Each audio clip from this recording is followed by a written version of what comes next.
If I give you the funk, will you take it? I mean, that's a good question, because some people, they think they want the funk. And when you give them the funk, when you give them the skinny, no fat.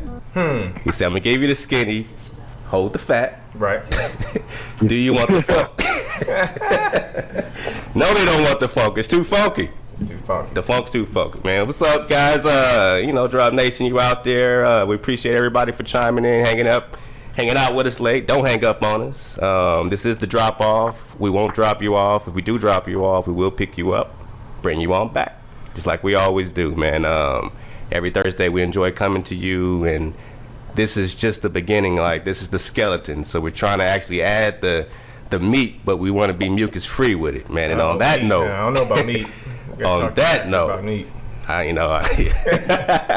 I'm not allowed to talk about meat right now for the next, such and such minutes. But yeah, kings to a great scholar, professor, life-changing transition extraordinaire, Professor Spira. Brother Spira, how are you? Oh, there he is. Greetings, Brother Spira. How you doing, King Drop? Oh, man, you live, man. This is something that, we got our brother Divine Prospect on the phone as well, man, on the line. And this is something that this is just a real honor for us. Yeah. For Drop Nation, everybody out here in Cali, everybody out in Ecuador, wherever you are, everybody tweeting us, we appreciate that. These kings that you are hearing right now is as authentic, organic as it's going to get. Yeah. I can say that because we are as authentic, organic as you're going to get. And That's these right. people resonate with us in a real way. So we're learning, we're growing, we're expanding. Professor Spira, can you please introduce yourself to Drop Nation? All right, brothers and sisters, I'm Professor Spira. Yes, I practice and promote something called the Mucusless Diet Healing System. I'm also a jazz musician. I'm a PhD candidate. Hey. Study music of the African diaspora. And, that's where it's at. Yes, man, yes. And, reading your story, I mean, that alone, when you, what I'm saying, when you put those pictures up and you get to gaze into your life, and you was a big, strong brother, man. You know what I'm saying? You was a big, strong brother, and you...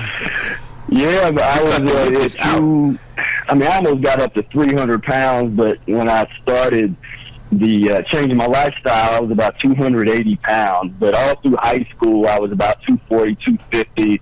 I was a varsity offensive guard and, played football, did all that kind of stuff. Was also a musician and I'm an Eagle Scout, was in the Boy Scouts, and just kind of, did a lot of stuff that I really didn't know much about the kinds of things that I should be putting in my body, but I did want to lose weight. So I tried different things. I did everything, and this was as a teenager. So I did the diet pills and the ginger root supplements and the teas, and, I did all these things, but I could never really lose the weight.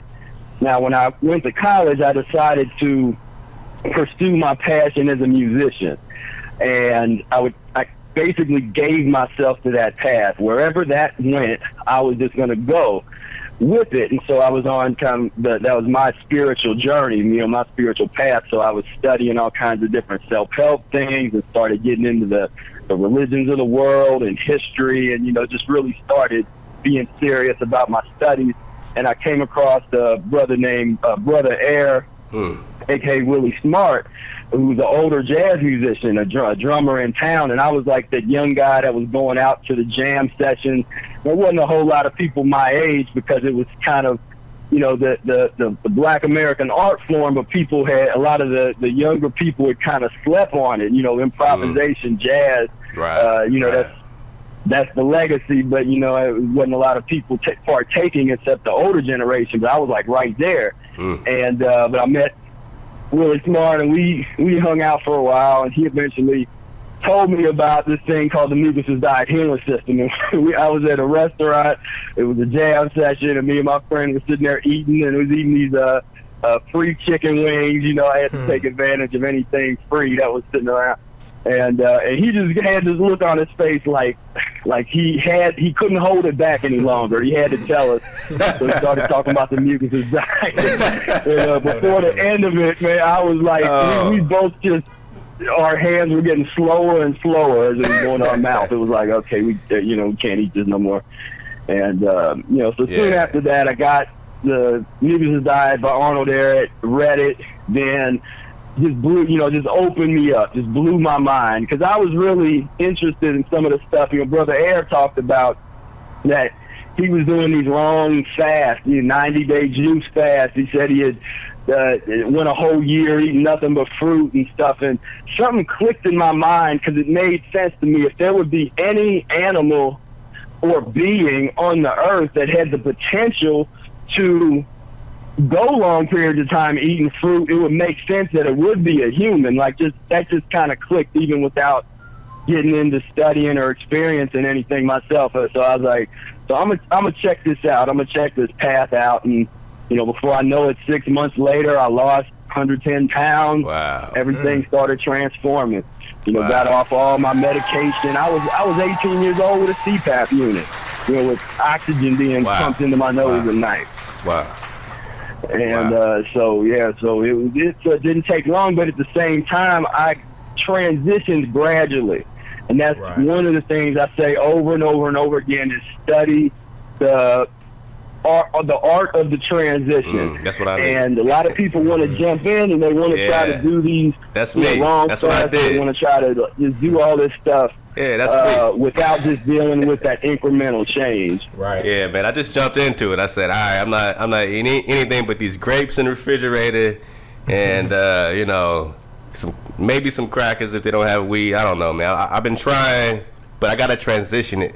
Brother Divine, have you heard about this in your community in Atlanta? These particular health paradigms is out by a lot of different individuals that's in the community.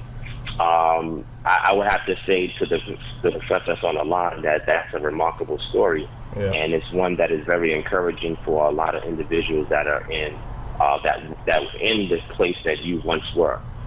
So that's another initiative that our ministry organization does, is that we create these naturopathic health services, so that way we can try to get people to the pristine or optimal health status that we once were. So hearing about this mucus challenge that I just heard about, I haven't. I think I've heard of it, but more so like what we do in our paradigm of health, we try to get people or wean them away from standard dairy milk, because we know that thickens the mucus, because the mucus is an anti-inflammatory response that the ionosonophils and basophils in your body respond to, because it's something that's foreign, that has pus cells in it, and that is jacked up with so many growth hormones and antibiotics. So these things that come into your body, there's a response from the immune system, and it causes the mucous membranes to swell and to overflow. So what we do is that we teach people how to refrain away from things that build up mucus, so that way we can thin it. So individuals that have breathing issues such as asthma, or more serious ones such as bronchitis, we help them to reduce the mucus. So I don't know if this is a similar paradigm that is in yours, Professor, but it's something that we do in our organization, and that is something that is well known, but maybe not as particularly or specific as what you offer. And I would like to hear the more details on that health paradigm. Yeah, that's what I want to find out specifically, how this compares to what others I've heard as far as vegan diets, or even Dr. Sebi, who I'm a huge supporter of, with the electric foods. Yeah.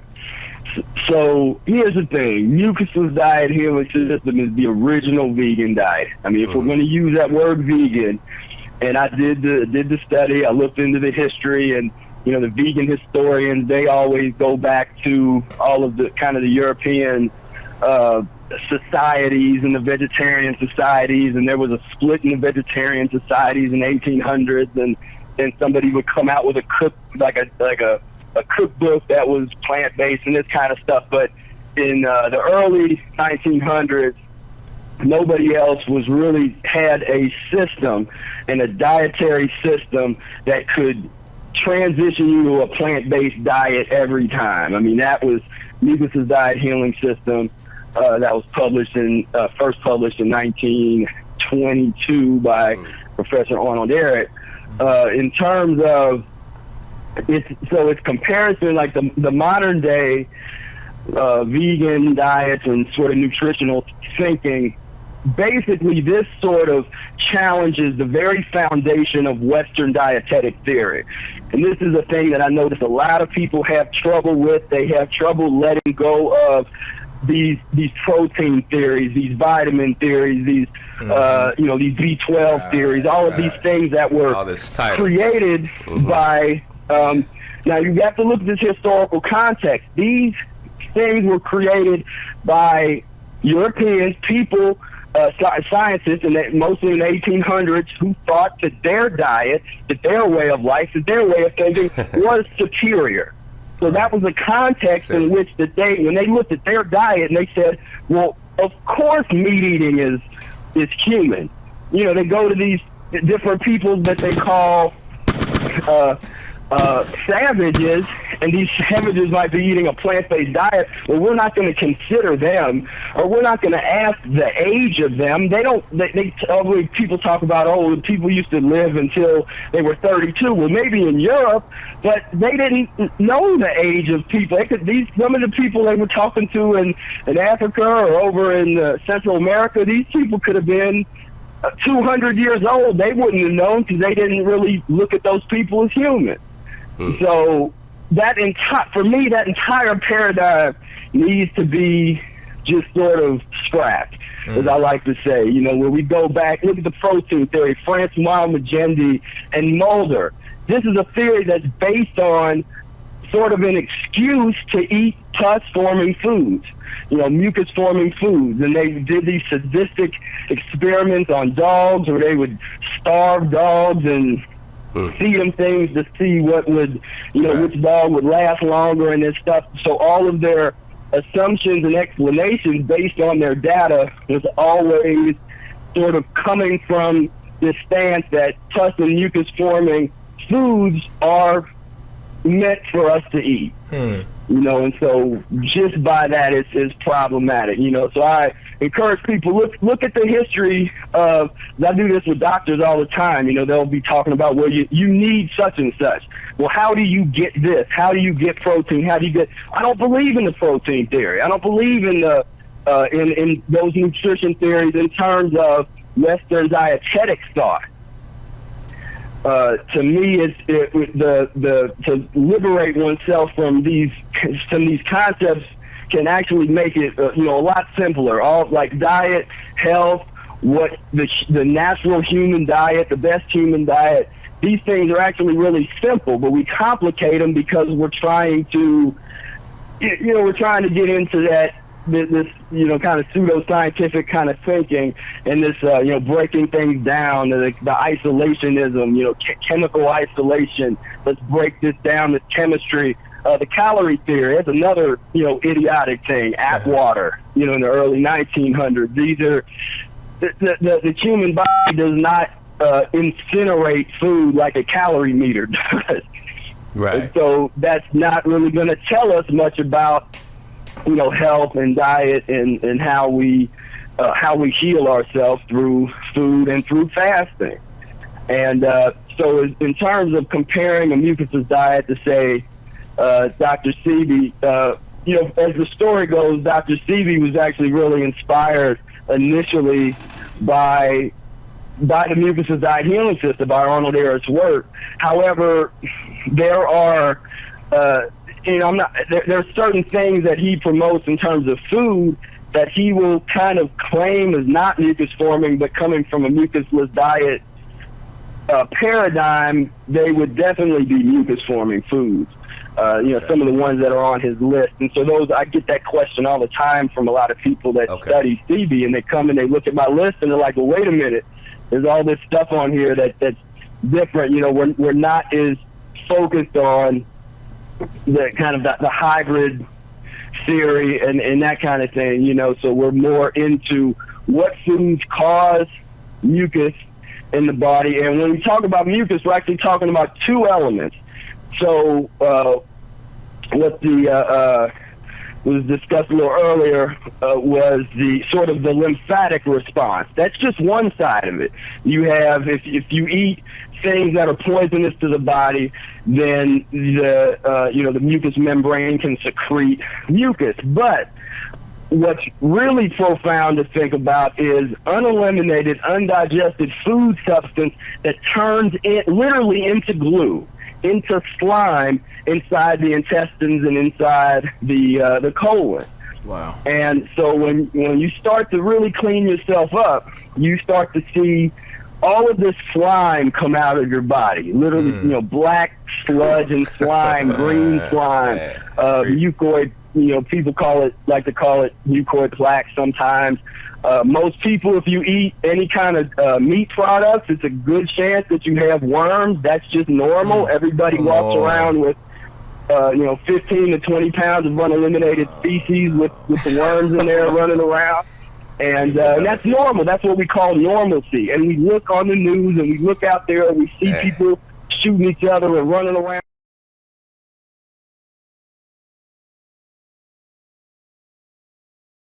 You got worms, you got 20 pounds of uneliminated feces in your bowel.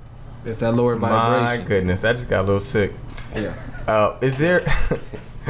I've seen your list on the website. It's a very long list of things not to eat or to kind of stay away from. And we talked a little bit about transitioning into this diet. Is there certain foods that our brothers and sisters kind of need to get away from immediately? Are there foods that we need to really take seriously now and eliminate from our diet? Are there more important foods than others as we transition? I heard my brother Divine mention milk. Is an alternative for milk something like almond milk? What are some of the alternatives for these foods that cause mucus as we transition? And what are the really important ones that we need to get away from? Immediately. ASAP, immediately, yeah. Okay. Yeah. Well, that's a great question. I would say you want to get in the mind frame of trying to get away from meat as fast as possible. Now, it took me 6 months to 100% get off of meat, which is actually much longer than a lot of vegans. There's a lot of people that as soon as they sort of awaken to this reality, they kind of just say, okay, well, I'm done with the meat, and they're just done. But it took me about 6 months, but really it was only the first 2 months where it took some time, so I might have only had meat just maybe once a week or something like that. And then it got to the point where as I changed my physiology that it made me sick. So the last time I ever had a hamburger, I hadn't eaten meat in almost a month, and then I thought, well, it's been a month and I'm transitioning, and I ate that hamburger and I thought I was about to die. It was like, oh man. So I never ate another hamburger again. But it is true. I mean, the faster you can get away from, I would say, fish immediately. And this gets a lot of people when I say that fish is the worst meat that you could eat. Let's talk about it. Let's talk about that. Yeah, because because again, look at who you're getting your information from. When people start, whatever they tell you, it's probably going to be the exact opposite. Because they say, well, fish is healthy and it's the best. Right. No, it's actually the worst meat. But think about this logically. The breathing process, breathing in air into your lungs and out, is a cleansing process. Every time you breathe, you are cleaning your blood. In the Mucusless diet, it's about the cleanliness, the cleaning process. So any animal that breathes in air into lungs is fundamentally going to be a cleaner being than something that can't even breathe. And so fish is basically like concentrated pus. Oh. And it comes out of the water, and it already smells like, we even have a word for it. It smells like fish. But I have to tell you that that's not going to be something that we're probably supposed to be eating. And I did a video where it was this Dr. Oz clip, and Cedric the Entertainer was on there, and they did this blindfold test, and Dr. Oz gave, because I was kind of just tearing Dr. Oz apart, but he gave Here's another story. Cedric like a banana, and he guessed it. Okay, this is a banana. Okay, this is some leaves. He gave him this big fish, and Cedric, like, he didn't even know what it was, but his reaction was like, "Oh, yeah, this is, just disgusting." Everybody's laughing. If it was something natural, why would we have that kind of response to that item? Why would we have a response like that to holding a dead fish in our hand if it wasn't natural for us? We don't do that with an apple or grapes or an orange. And, so that's pretty much the wrap on that. Yeah. It's just this real concentrated pus, and it's just, it's just really, really not good, so that would be on my list of try to get off of that sooner than later. Well, Brother Divine, because when it says that in the scriptures, we always try to balance things out, and, when you read scriptures and it says, fish, and, fish became like this big, Christian thing when, fish was a thing. Good Friday, eat more fish. You know what I'm saying? We got AJ in the building. You told me a story about how, they used to promote Good Friday just for fish, right? Back in the...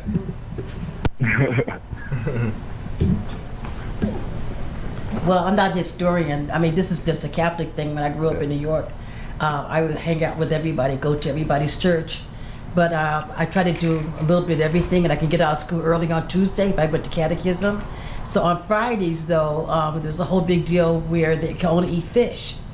And I never seen anything that was a law or a guideline per se that you had to eat fish.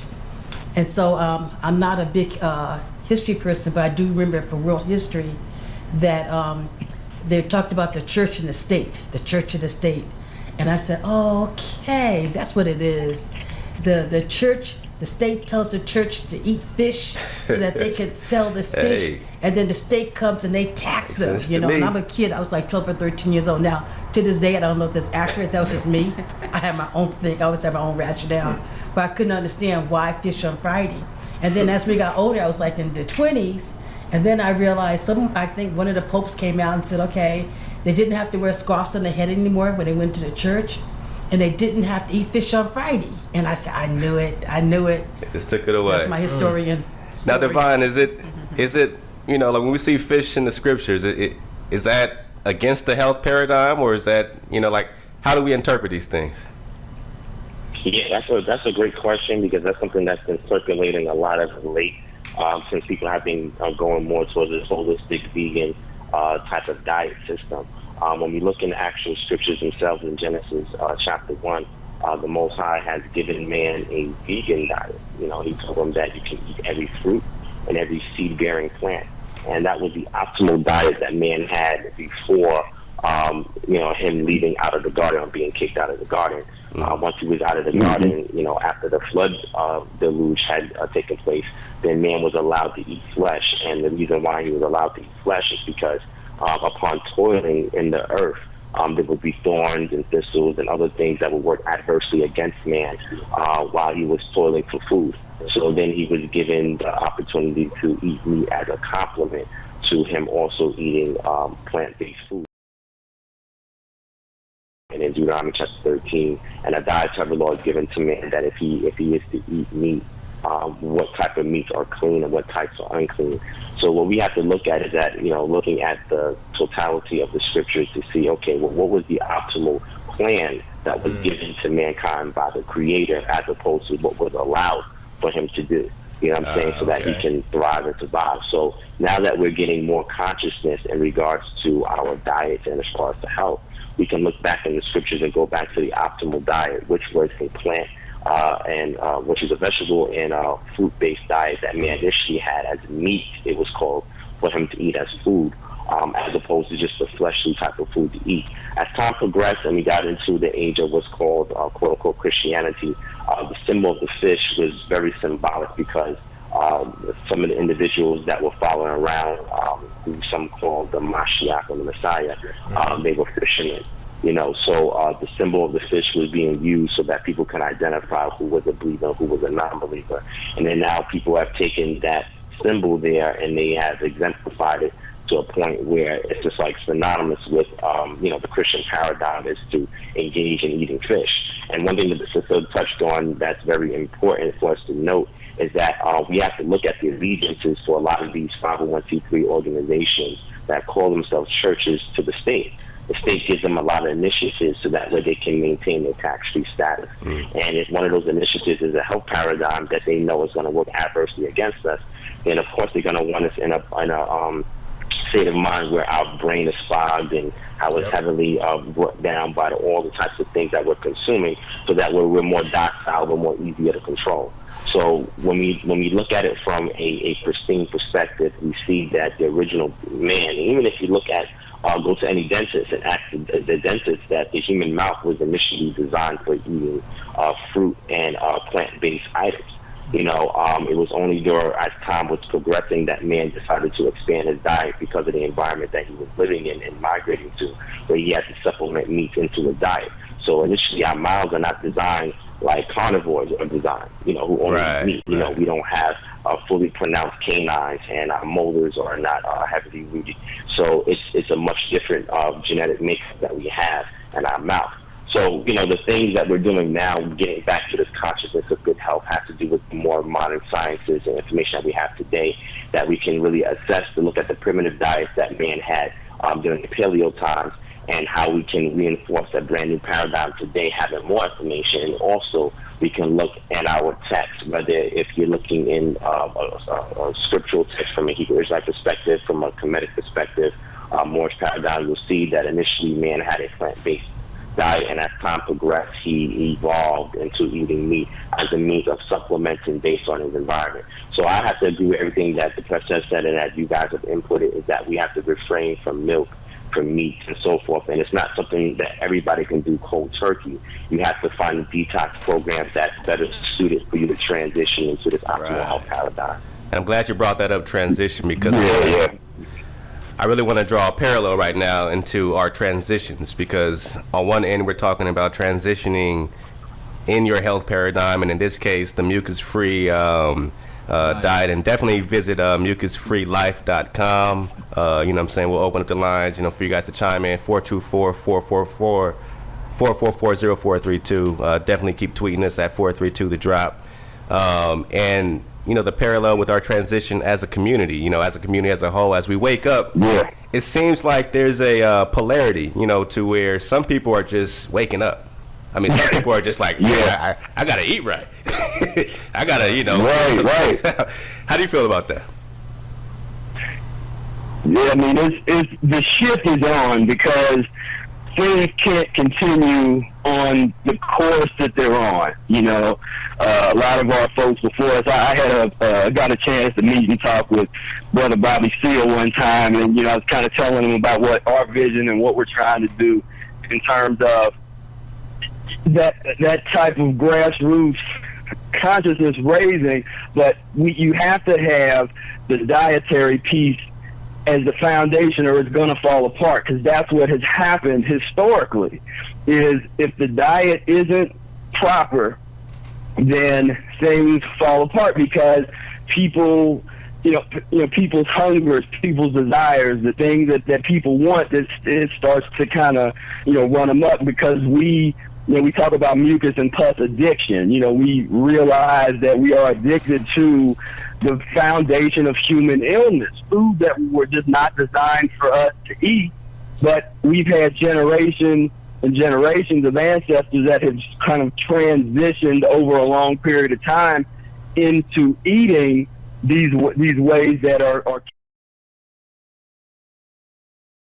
influenced for whatever reason.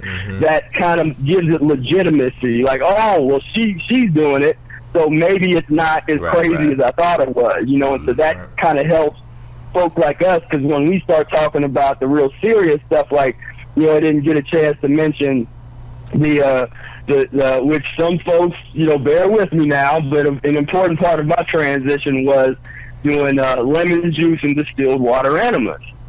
And that was like a crucial part. If you're going through the day and all of a sudden you get that craving, in the beginning you get some craving for some some meat or some dairy or something, if you do, lemon juice enema, that will, that get that poison out of you. The only reason that you crave poison is because poison is still in your system. Yep. And so if you, as you said, you choose the right detox program, and, and I definitely encourage people get Professor Honorarius Mucusless Diet Healing System, my version annotated, revised, and edited by Professor Spira. I basically annotated it and kind of brought it up to speed for 21st century readers, because there is some stuff that was a little archaic and a lot of questions that threw people off. And so I decided, I was like, well, let me put together something that people could read 21st century and it would just nail everything. And so especially the sections on transition are real important. The fasting, I advocate short-term fasting. After you transition for a while, you clean yourself up a little bit, then to get into some short-term fast. A lot of the things that people are into, like the lemon juice, or they call it the master cleanses, and these lemon juice kind of lemonade fast and the juice fast, a lot of that stuff is coming directly from the Mucusless Diet Healing System. It was the first book that was talking about 2 and 3 day lemonade fast or lemon juice fasting, combined with the enemas. It really is the foundation of naturopathic studies after it, but for whatever reason, people don't like to kind of give Eric that kind of credit. And so the hipper people sort of knew about him, but then he would kind of fall to the wayside a little bit. But right. But I know, a lot of people like to talk about them enemas, but I'm telling you, that can change your life. I can't even say the word enemy, man. Seriously. Yeah, that's, I guess it's necessary. Well, hey. But by any means. It really is. I mean, compensation has to be paid for transgressing against nature's laws. That's for so long. Against the laws, man. What do you say to the people? I've heard some teachers say things like, it doesn't matter as much what you eat as long as you're cleansing and detoxing on the regular and shedding out the things that are not giving your body the natural nutrients that it needs.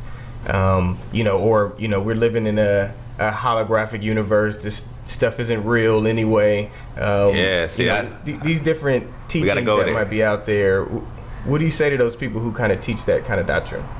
It's not real. It's what you say. It's not real. This hamburger's not real, brother. I don't agree with that line of thinking, because we don't have time to mess around. A lot of times with a lot of people, when I see a lot of the teachers and the kind of people that really, they're always trying to sell you extra supplements, or say, okay, we'll take these vitamins, take these herbs, take this, take that. I mean, we're one of the only people that really don't, that's not our mentality. I mean, we talk about herbs when necessary. We talk about enemas when necessary. We talk about exercise. We talk about meditation. We talk about all those things, but the foundation is always diet. So you can, you can kind of use those. It's almost like a philosophical or kind of space or a paradigm that makes you feel good about what you're doing. And people can be very successful kind of making people feel good about what it is they're doing. And so if you're out to make money, you definitely don't want to be telling people, you basically want to tell people what they want to hear with just a little tweak. You don't want to hit them and say, look, this food is killing you. Right. This lifestyle is killing you, and I don't have time to mess around Red alert. And waste people's time, because I want people to heal. Right. And take control of their health, get their health into their own hands, so that if one day you're going through something, you can have the courage to heal yourself. The mechanics, because it's actually real simple, and when you experience it, you see what I'm saying, but that becomes the rub. It's like, do you want to have that knowledge and that healing ability, or do you want to continue to, as we sometimes say, play in the sandbox? You have to make that choice. Right. Brother Devon, how are people eating in the conscious community? You know what I'm saying? What's the behind the scenes? Because we don't get the Sonetta behind the scene hamburger In-N-Out footage. You know, we don't get the Carl's Jr. whatever they got. In-N-Out. They don't know nothing about that In-N-Out over there. How these brothers eat over there? That's a great question. And I can reveal it to you. I just won't say any names. All right. Well, it's late. Ain't nobody up right now. But I would say for the most part, there is a heavy push in going towards the vegan route. There's even a new paradigm called, where people call themselves fruitarians, where they're only eating fruit. And the only time they eat any kind of vegetables is if it's for detox purposes, but they stick strictly to fruit. You even got a paradigm where people eat the fruit without the skin and without the seeds. And then you have the paradigms where people balance the two between fruit and vegetables. So I would say there's a heavy push in it. What I've seen is that, people like to put on this facade like everything is perfect, but I've seen people who push very heavy for these optimal, pristine diets, and they still go and they eat a burger or something like that, you know what I'm saying, or some fries or something like that. Right. You know what I'm saying? So I think the problem is that when you put a higher expectation into trying to jump into something without, like we mentioned earlier, transitive steps into progressing towards something at your own pace. You cannot compare what works for you, what works for somebody else, because there's going to be unbalance there, you know what I'm saying, instability. So like with me, being that I'm a vegetarian and I'm transitioning to being a vegan, I'm very honest with my diet with people, and I shared with them that, listen, at this stage, since I came into a degree of consciousness, I transitioned from eating mostly meat with a couple of supplements to a vegetarian lifestyle to, striving to be a vegan by the end of the year. So I'm very honest, and I've learned that when you're honest about where you stand and you're confident where you stand, it takes less pressure and less heat off of you to be forced into a paradigm that you're not fully equipped to deal with. Yeah. So, behind the scenes, I see a lot of these brothers, again, like I said, they're so gung-ho on a vegan diet. But on the low, you bump into them, as you're walking by Popeyes and say, hey, let's go. In my bad, see? Shalom or something like that. Something, I'm just getting this for so-and-so. I'm sure you are. Okay, cool. You know what I'm saying? So I just tell brothers, just be honest about where you're at. If you're having a hard time, transitioning to a vegan diet, take steps, and what I do is that I give them small or detoxes that don't weigh so heavy on the body. So that way, as time progresses, they get to a point where they won't have the taste for meat anymore or anything else of that nature. You know what I'm saying? So to be honest with you, like I said, a lot of the leaders are striving vegans, but I've seen some individuals slip up. And my thing is that I'm not quick to judge anybody. I just talk to them, and I say, hey, brother, I see that, you're incorporating, meat into your diet, and then that's when the honesty comes out, like, brother, something I've been struggling with, and, sometimes, got to put this image on when you're in this conscious community, and I say to them, I say, listen, the only thing that you'll be conscious about more so than anything else is conscious of self. If you're not conscious of self and self-aware, doesn't matter what's going on around you. You have to be fully aware of self first, and then with that, you can connect with other people, or you can better promote your paradigm when you understand self. So I would say that, transitioning is the best thing. You have to fine-tune a particular diet and supplement plan that works for you, and be honest with yourself and when you stand, And if you're telling somebody, listen, I'm striving to be a vegan, be honest with it. Speak it with pride, not with arrogance or being egotistical, but speak it with confidence, knowing that, listen, this is where I'm at right now. You may have gotten there, but I cannot judge my particular walk based on your footsteps. I have to create my own. So I hope that helps with that. Yeah, let me be clear. I'm not trying to... I would add, I was just trying to add to that, too, is don't be scared to reach out and ask for help, to different people. I mean, one of my missions has been to foster a community of people that can kind of act as a support system for folks that are into, that sort of understand and want to pursue the Mucusless Diet Healing System. I also started a group called the Real Black Vegans on Facebook, and so I could try to fuse the community. The Mucusless Diet group is Professor Arnold Eric's Mucusless Diet Healing System. But there's and we started real humble beginnings, because it used to be me by myself in that group with there was 10 people in the group, but I didn't have no one to talk to. I basically asked a question, and then I would get in a different account and answer myself. Wow. You know, so in the early days, it was kind of a lonely period, but it's been growing, and now there's really good high-level discussions taking place. People are supporting each other. If people need help, they reach out. If people need coaching, I mean, look at how much money people are willing, because we're conditioned to do so, will spend on, you know, doctor visits and medicine and all this kind of stuff, but then they want to kind of turn their nose up if somebody wants, you know, $100 to do a little health coaching or something like that. It's like, if you need that kind of support, get what you need, you know, and don't think that you have to do everything by yourself, or that it's just going to be, you know, just be a walk in the park. You know, this is not only a transformation of your diet, but it really is a transformation on yourself, on, you know, physical, mental, and spiritual, on all levels. It all starts to shift at the same time, and you get into areas where you really can't describe the experience, because it's so profound. You know, some of the things that you can go through, and some of the revelations that you can have. Professor, I have a question. It's a two-part question. For those that are open for transition with their diet, but may experience physical side effects like headaches, weakness, or passing out, what is your advice for them? Second question is, now what if they want to transition as well? Will that affect their child, if it's a young child, and their development? Okay, yeah, great questions. So first, with the passing out now and going through things, you know, if I'm working with a person one-on-one, I do coaching and consultations for Mucusless Diet. Really the only person out here that focuses specifically on the Mucusless Diet at the moment.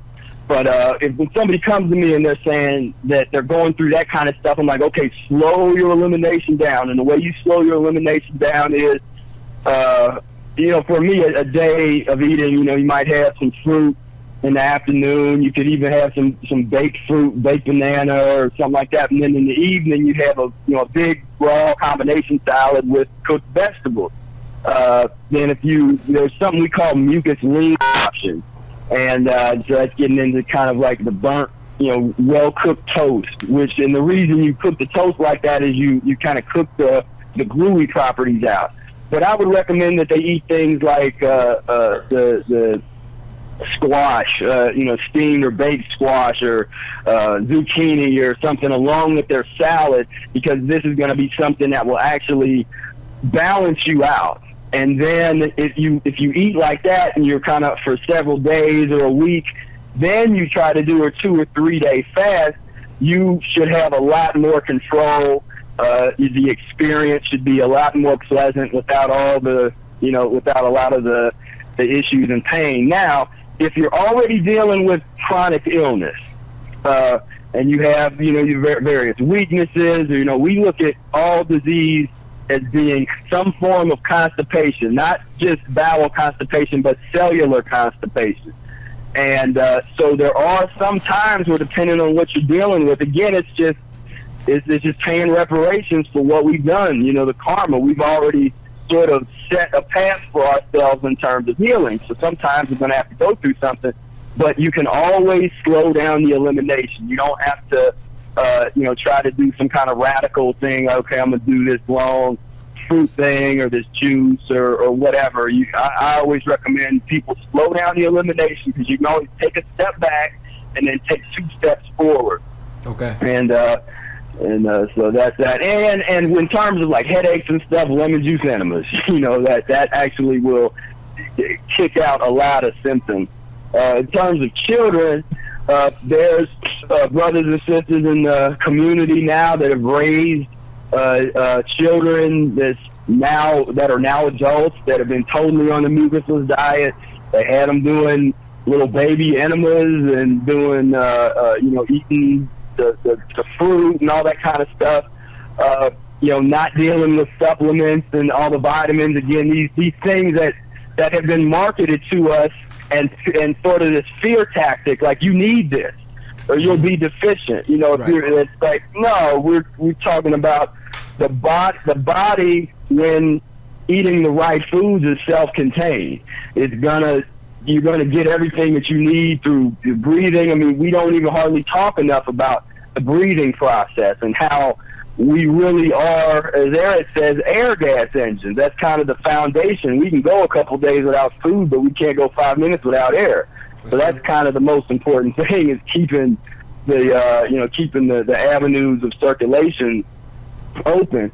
But as far as children goes, I mean, that's definitely, I mean, there's a lot more pioneering that needs to happen, but it's starting to happen. There's a lot of folks that that are raising their children right along this path, and they're very very intelligent. They don't get sick. They're not crying and yelling all the time. At least the stories I hear. When you compare a child that's on a mucusless transition versus a child that that starts eating whatever the parent kind of gives them, like it's a treat. It's like, well, here's a little candy, a little chocolate, a little.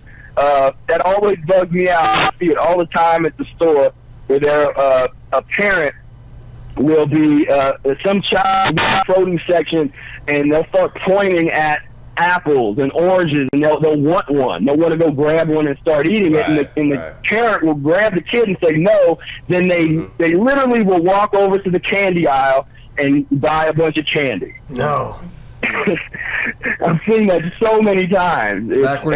So a lot of in order to really safely and effectively transition a child, I think that you, as a parent, you also have to be into this. You have to become on some level, a master of the transition. Develop a mastery of this process, and so that will then translate to the child. Yeah, okay. Absolutely. Thank you.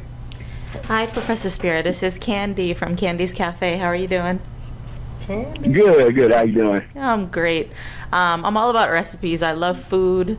This is going to be the most difficult thing that I've ever had to do, is transitioning. So I want to know, I was reading some of the comments on your websites and about recipes, and I want to know a recipe. Give me a recipe. I want to try it.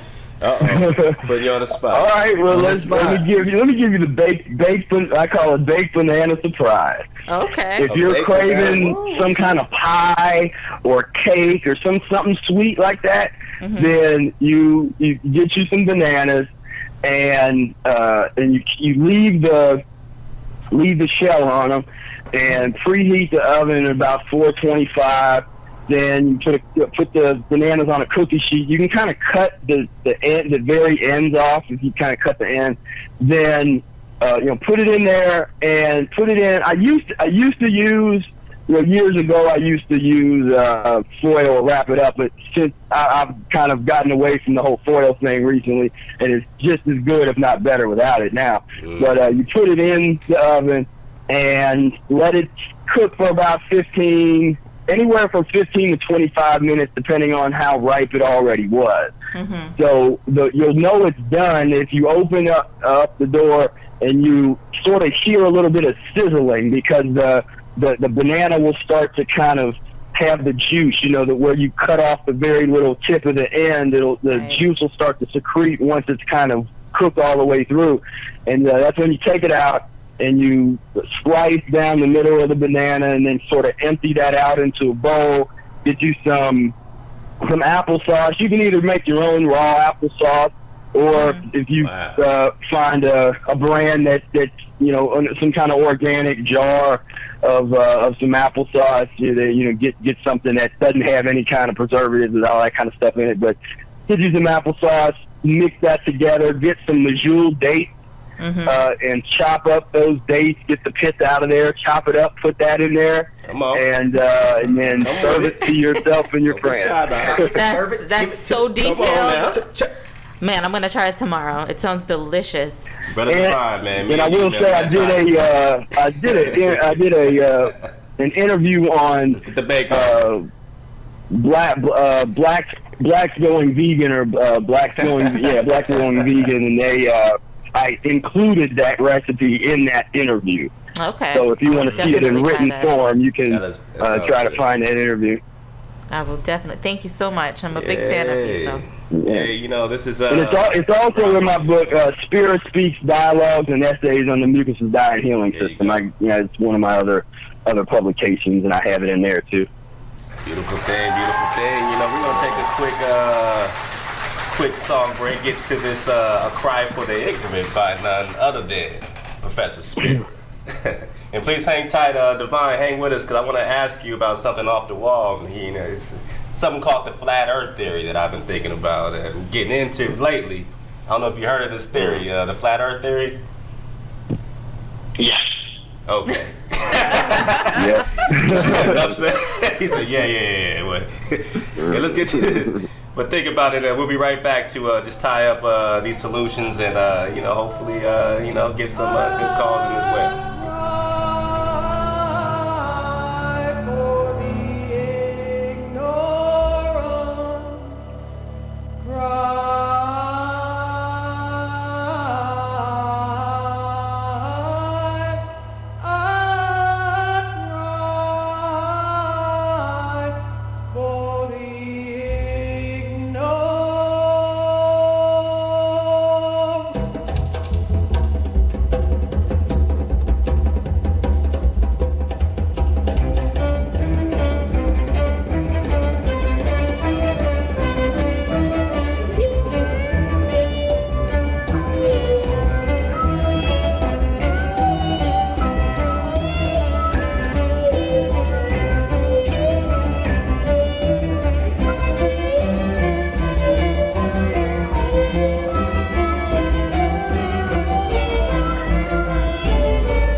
Drop Radio.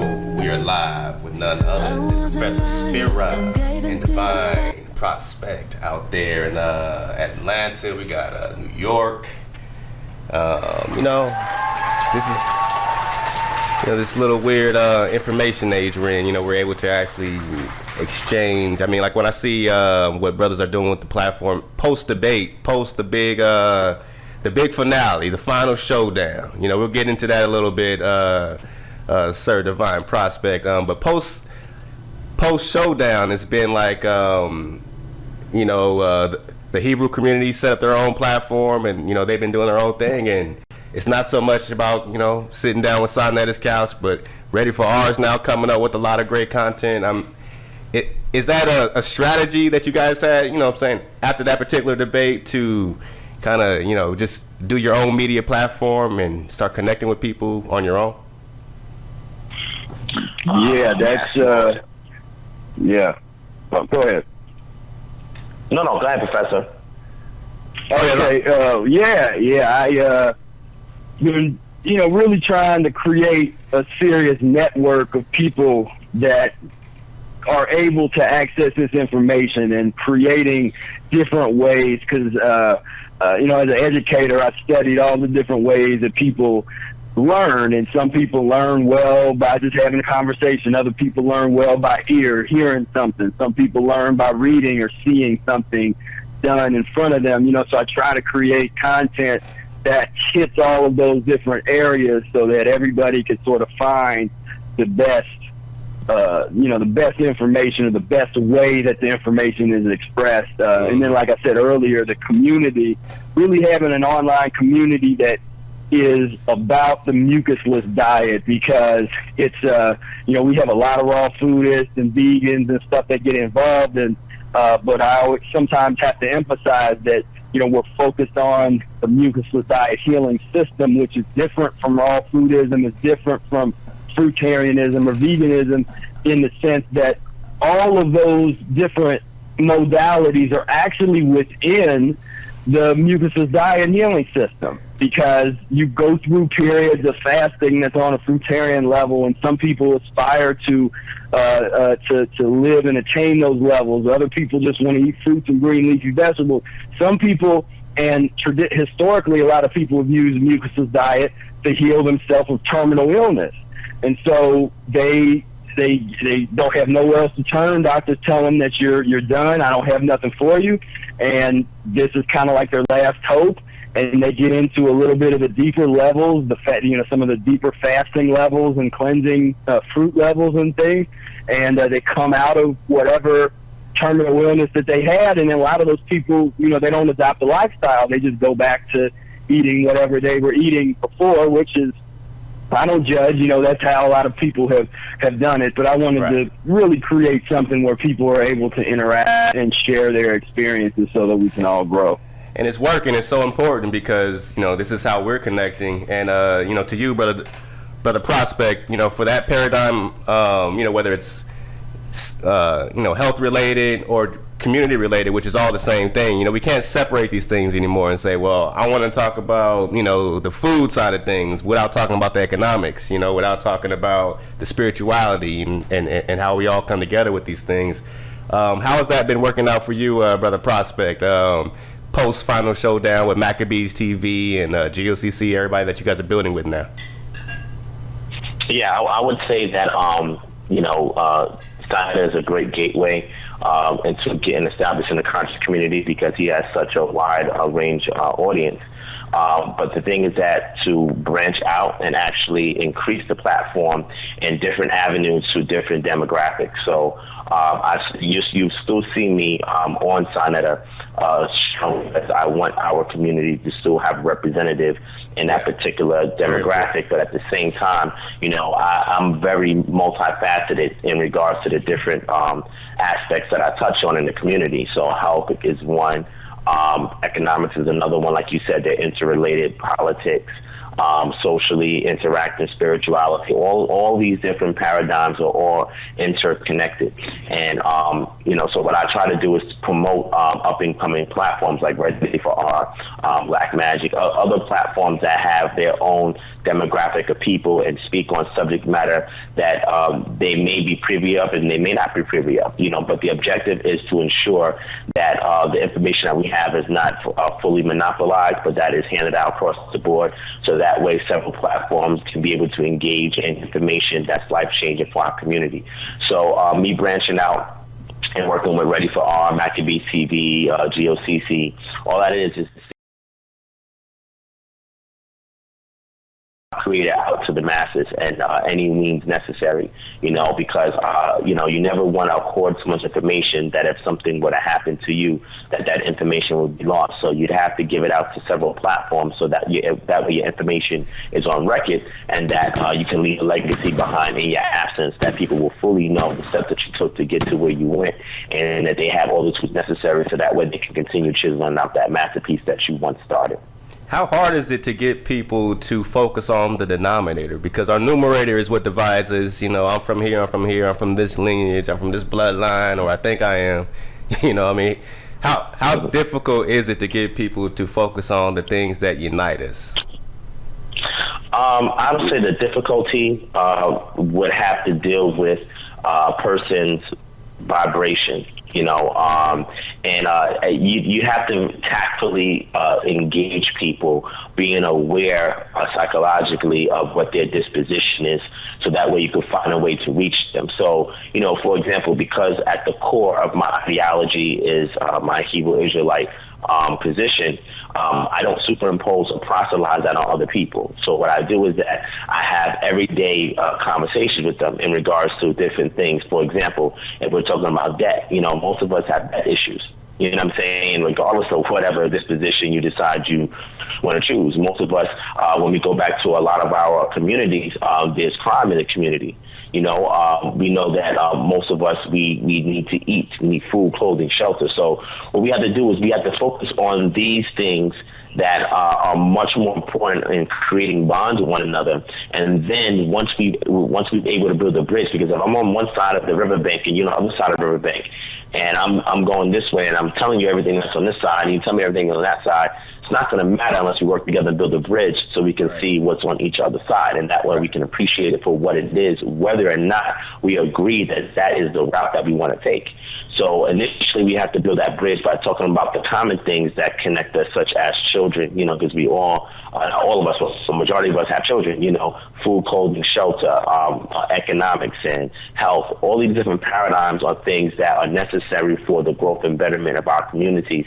And if we have more conversations focused on these things first and foremost, then, once we've created that bridge, now we can share some of our minute differences. But I would say it all depends on the audience. You have to, a lot of people are not open-minded, because our community has been infiltrated various times over the past 40, 50 years since integration for us to stay at odds with one another, and that is what the societal oppressor is banking on, that we continue to stay in our little faction bubbles and continuously, throw rocks at each other's glass house. That's the objective. So what we have to do is one person has to say, you know what, even though you're throwing rocks at me, I will not come back at you, my brother, because I'm going to sacrifice myself so that, at the end of the day, my objective is not to destroy or tear you down, but at any means necessary, I'm willing to make that self-sacrifice so that way I can get through to you on something that's more pertinent than whatever ideology is driving you to separate from me. True indeed. And if we look at it at that core base right there, or that common denominator, then we can unite together as a united nation almost with our own different political positions or tribes. But we know that whenever there is an attack on our community, we know how to band together under one umbrella and be able to, thwart whatever that injustice is. And once we're able to overcome it, then we will respect each other going into our own little tribes and so forth. So yeah, very profound.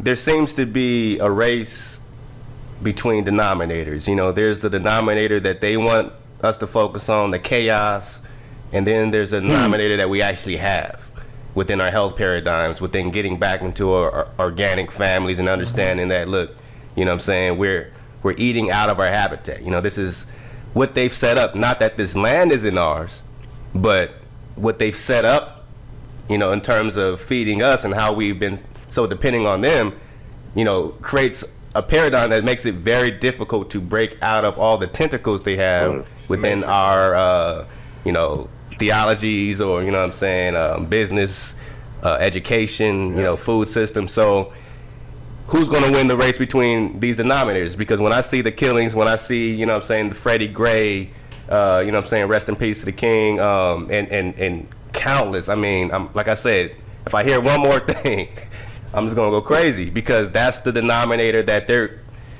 pushing on me. Like, I'm like, it's chaotic, so that we can react to something. Do you feel like there's some type of situation pushed by some, whether it's the media, whatever you want to call it, whoever's behind that, to push us into a chaotic vibration other than just distorting our frequencies? I think that...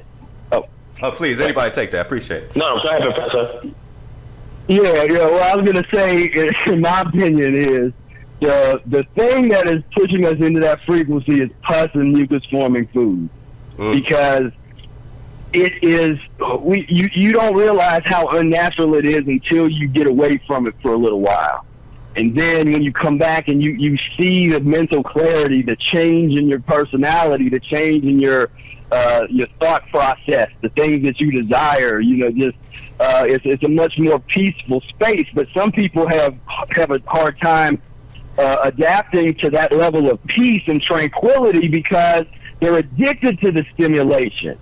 Because when you're hopped up on, as a friend called chicken power, and and you're kind of you're on these foods that are the slave foods that they had sort of that's what they fed the brothers and sisters and ancestors, and until they figured out, well, let's get a secret garden going on over here and at least deal with these grains and stuff. But we already have been put in a situation where, even though the chains are off our hands, they still got us where it counts, which is at the dietary. And so as long as that piece doesn't come together, we're gonna be in trouble. And I would say with the division, that's something that I really work against, because I find that if you go on Professor on there at Mucusless Diet Healing System Facebook page and the communities that I'm trying to develop,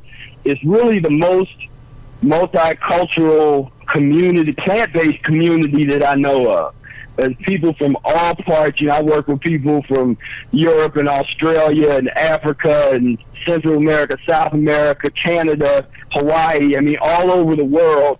And there are cultural differences, racial issues, all that social stuff, but people coming together through the common goal of cleaning themselves up and cleanliness. There's these things are dealt with much with a bit more sophistication and understanding, and and there's some transitional issues people get into.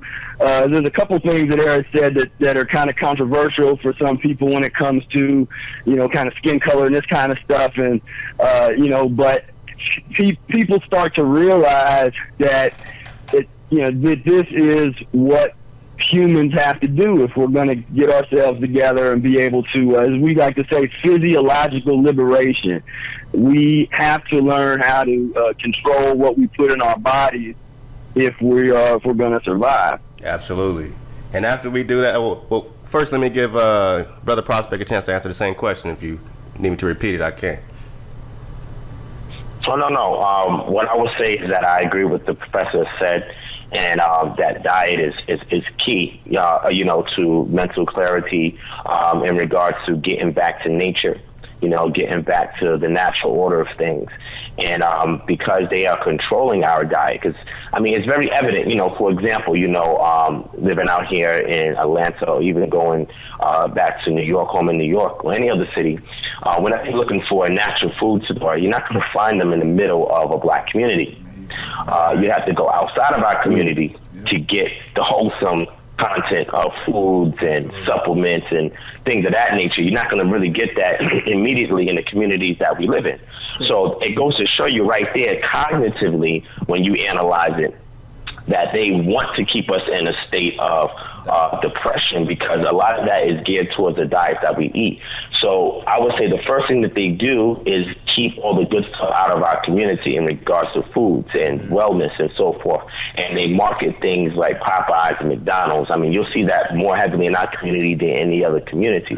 You know what I'm saying? So that's one thing that we can see, that it's a war in regards to food. You know, in regards to the media, you know, they want to keep us at odds with one another, like I mentioned earlier, you know, with, you know, black on black crime and things of that nature. So they want to perpetuate the worst that is in us, and they want to translate it to us as us seen as being something good, and for us to glorify and personify with the things that are detrimental to us. You know, so when we watch these music videos and things like that that are promoting negativity, we think that it's our culture, and it's really not. It's been something that's been given to us. And even when you look at a biological culture in science, you understand that you have to have different elements in order for the medium to produce whatever organism that you want it to produce. You have to have the culture, you have to have the petri dish, you have to have the medium which it grows on.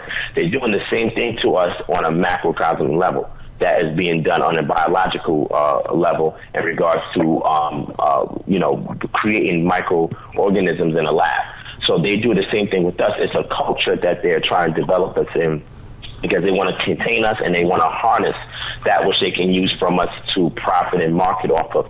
So, you know, it's very instrumental that all of these systems that we're talking about are interconnected.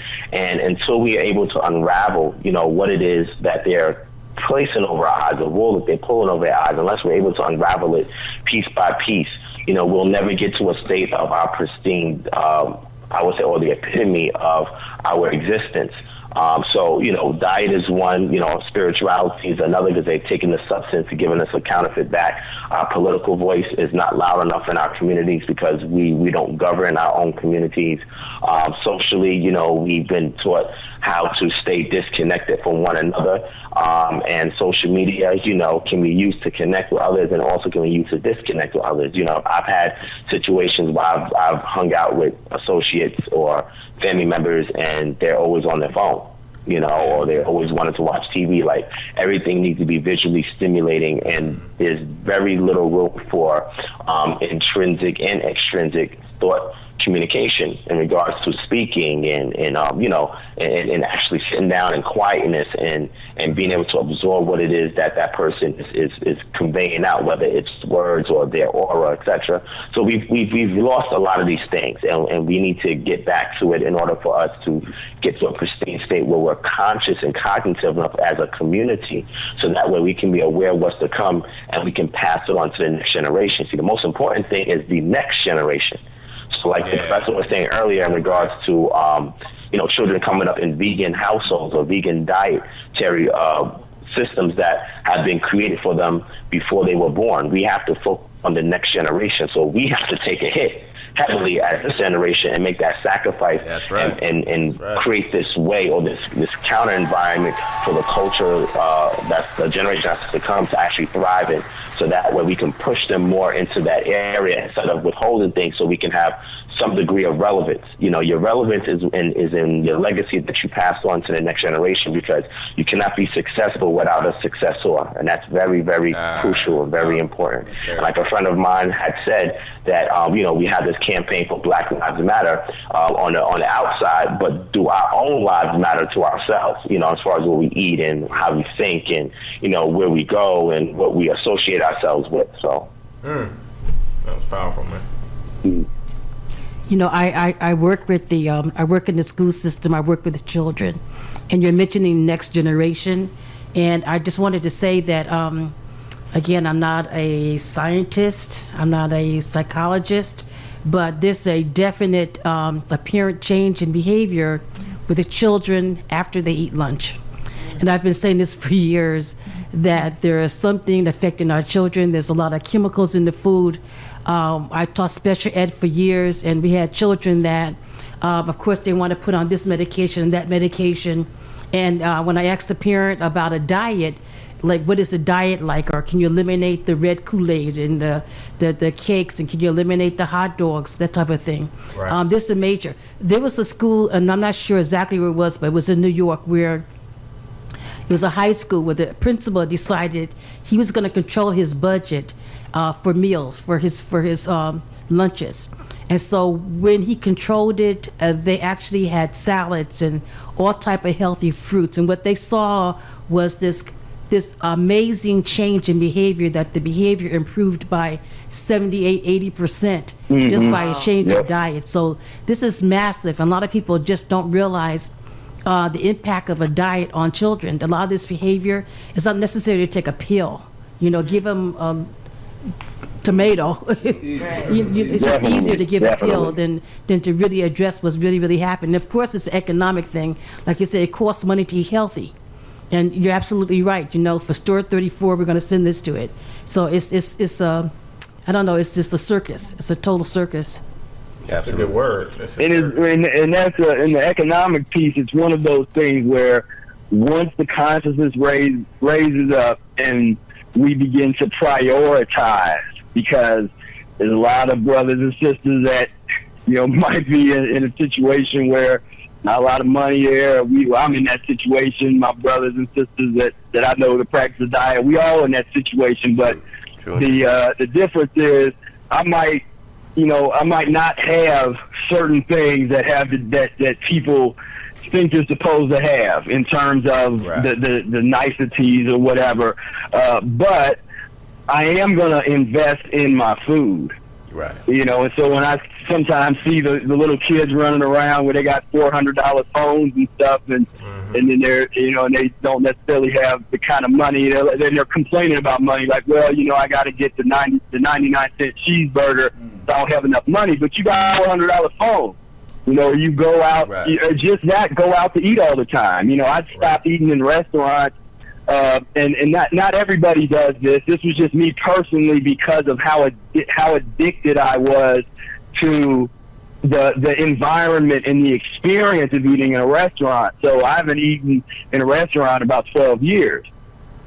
Wow. And it was, and that was, like I said, it was necessary for me just because of the level of my addiction. I couldn't really, I got to a point where if I went into a restaurant, it was already a hassle trying to explain to them what I wanted, and there was no vegan places or anything like that where I was at. So there was always fear of cross-contamination. The people in the back didn't really care, that kind of stuff. So I just had the realization that I'm just gonna make my own stuff, and it ended up being cheaper because without all the restaurants and all that stuff, I was able to buy in bulk. So I'd go down to the produce wholesaler and get big boxes of apples, boxes of 165 lemons for $20, or you can get about 15 heads of cabbage for $10. But I got into that and I learned about that because I prioritized that. So that's a key there. Now, I don't want to get personal, but I'm sitting next to my wife right now. She's shaking her head like, don't you even think about not taking me to a restaurant for 12 years. That is not going to happen. We just had our 5-year anniversary, and she's like, look, man, no on way the that's 6th, gonna we better be so. Okay, so yeah, if I wanted to go to, definitely what do I there's do? options that you can do. I work with people that eat at restaurants. I don't tell I'm just saying that's what I had to do personally for me, and it was a very liberating experience. Okay. There's options and there's places that you choose to go. Kind of get your salads, or see if they have a vegan pan in the back that they can steam you some vegetables on, or but you just have to put in a little extra effort to make sure that the food that you're eating is coming from the kitchen and it's on the level. Right. This is just the beginning. Everybody out there, I'm saying, vibing with us. We appreciate all the feedback. And, this is just the beginning of us trying to put these solutions together. We're not going to do it in one sit down, but, hopefully, grace of the Most High, we'll have these brothers back, hopefully on a normal basis, because this is something that is really energizing our vibration right now. It's very necessary for us, and we appreciate you guys personally. Yeah. We're gonna wrap up. I know it's late over there in the East Coast, and again, I appreciate you guys for hanging. I know you guys are also scholars, so I know you guys are up anyway, reading books or doing something, right? Well, that's it. Yeah, my whole concept of time and sleep and all that just shifted so much because I just found that the cleaner I get, I don't demand like that kind of sleep. Where people do these long sleeping periods and stuff. I don't even need to do that anymore. Man, see, you just validated me. You just validated me. That's all right. Because he just never goes to sleep. I'm sleepy Ever. right now. I must have mucus all in my body. Brother Divine, can you kind of, in a layman's way, kind of break down your debt cancellation program, for the listeners that, want more information on that? Sure. I mean, people can contact me at kingdomharbinger@gmail.com. They can hit me up on IG, Instagram at Kingdom Moments, or they can hit me up on Facebook by typing in Divine Prospect and they can add me. In regards to the service that we offer, we extract the precepts out of the scriptures, and we find a practical way of resolving social ills that we experience on a day-to-day basis. And one of them that we've deductively analyzed was that debt was a huge issue. And why are our people in so much heavy burdens of debt? So when we looked at the law system, or what we call the law, the legal system that's been created, it's all based off of contract law. And a lot of the fundamentals of contract law is actually in the text itself. So we we analyze all the passages that deal with contract law, and what we do is that we create this fundamental system that, when practically applied, it helps to resolve that social ill that we experience. So we look at contracts and we teach people the basics of contracts, because every time you get into debt, it has to do with a contract.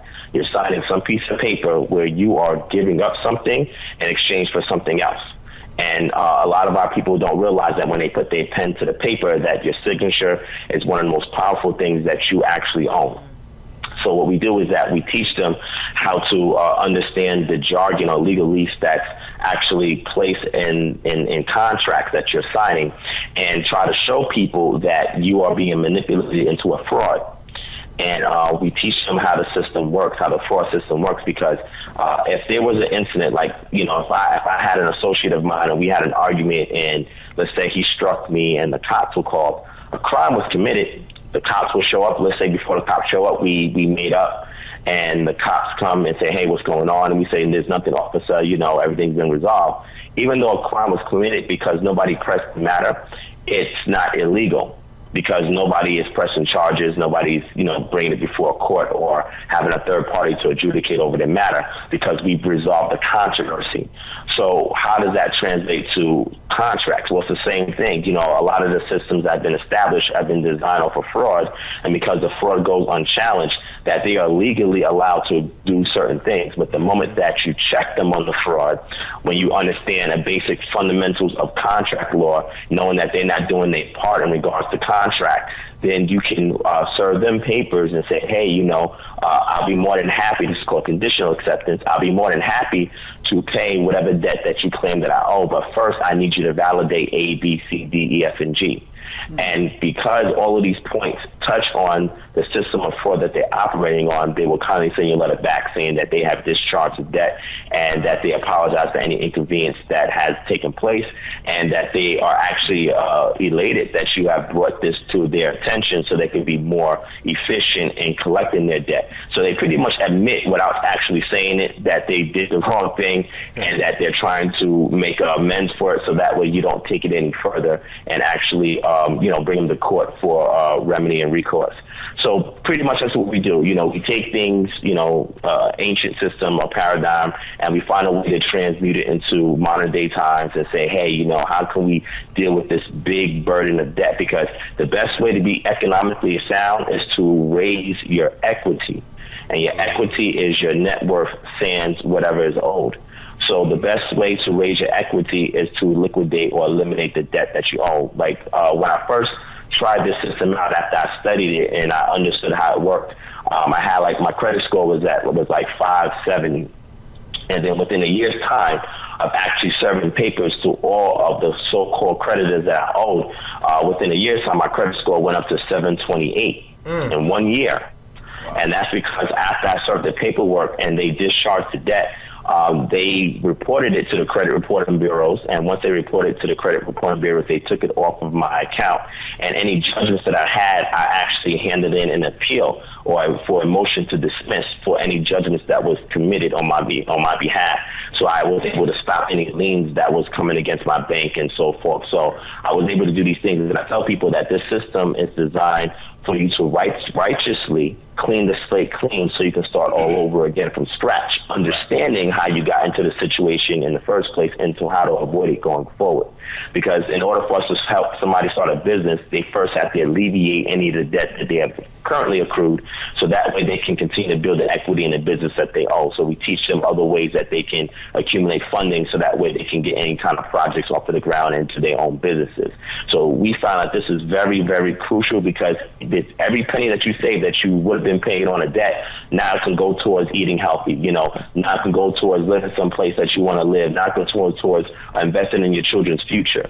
So credit and understanding the law is very important. So we teach them just the basics of how the contract law system works, what tools that they have in their possession, what remedies that they can appeal to, and what recourses they can get for any damages that have been done to them because they were unknowingly aware of the contracts that they were secretly or subliminally drawn into, and being told that they have to do something when that is just a facade that is placed over us, so that way we could be suckered into deals. It's like bait and switch. That's how that tactic works on that level. So that's pretty much what we do. And if anybody's interested in alleviating any operating debt would be you have a current loan or a credit card and you're using that debt. You're paying it, but at the same time you're using it. That's operating debt. Debt that has been discharged or given to a third party, or that's in the hands of a bill collector, and they're harassing you to try and get whatever it is that they claim that you owe. We handle both types of debt, and if anybody's interested in having that liquidated, they can feel free to reach out to me on, again, kingdomharbinger@gmail.com. On Instagram, I'm at Kingdom Moments, and on Facebook under Divine Prospect. And we'll do our best to work with you and let you know what we can and can't do.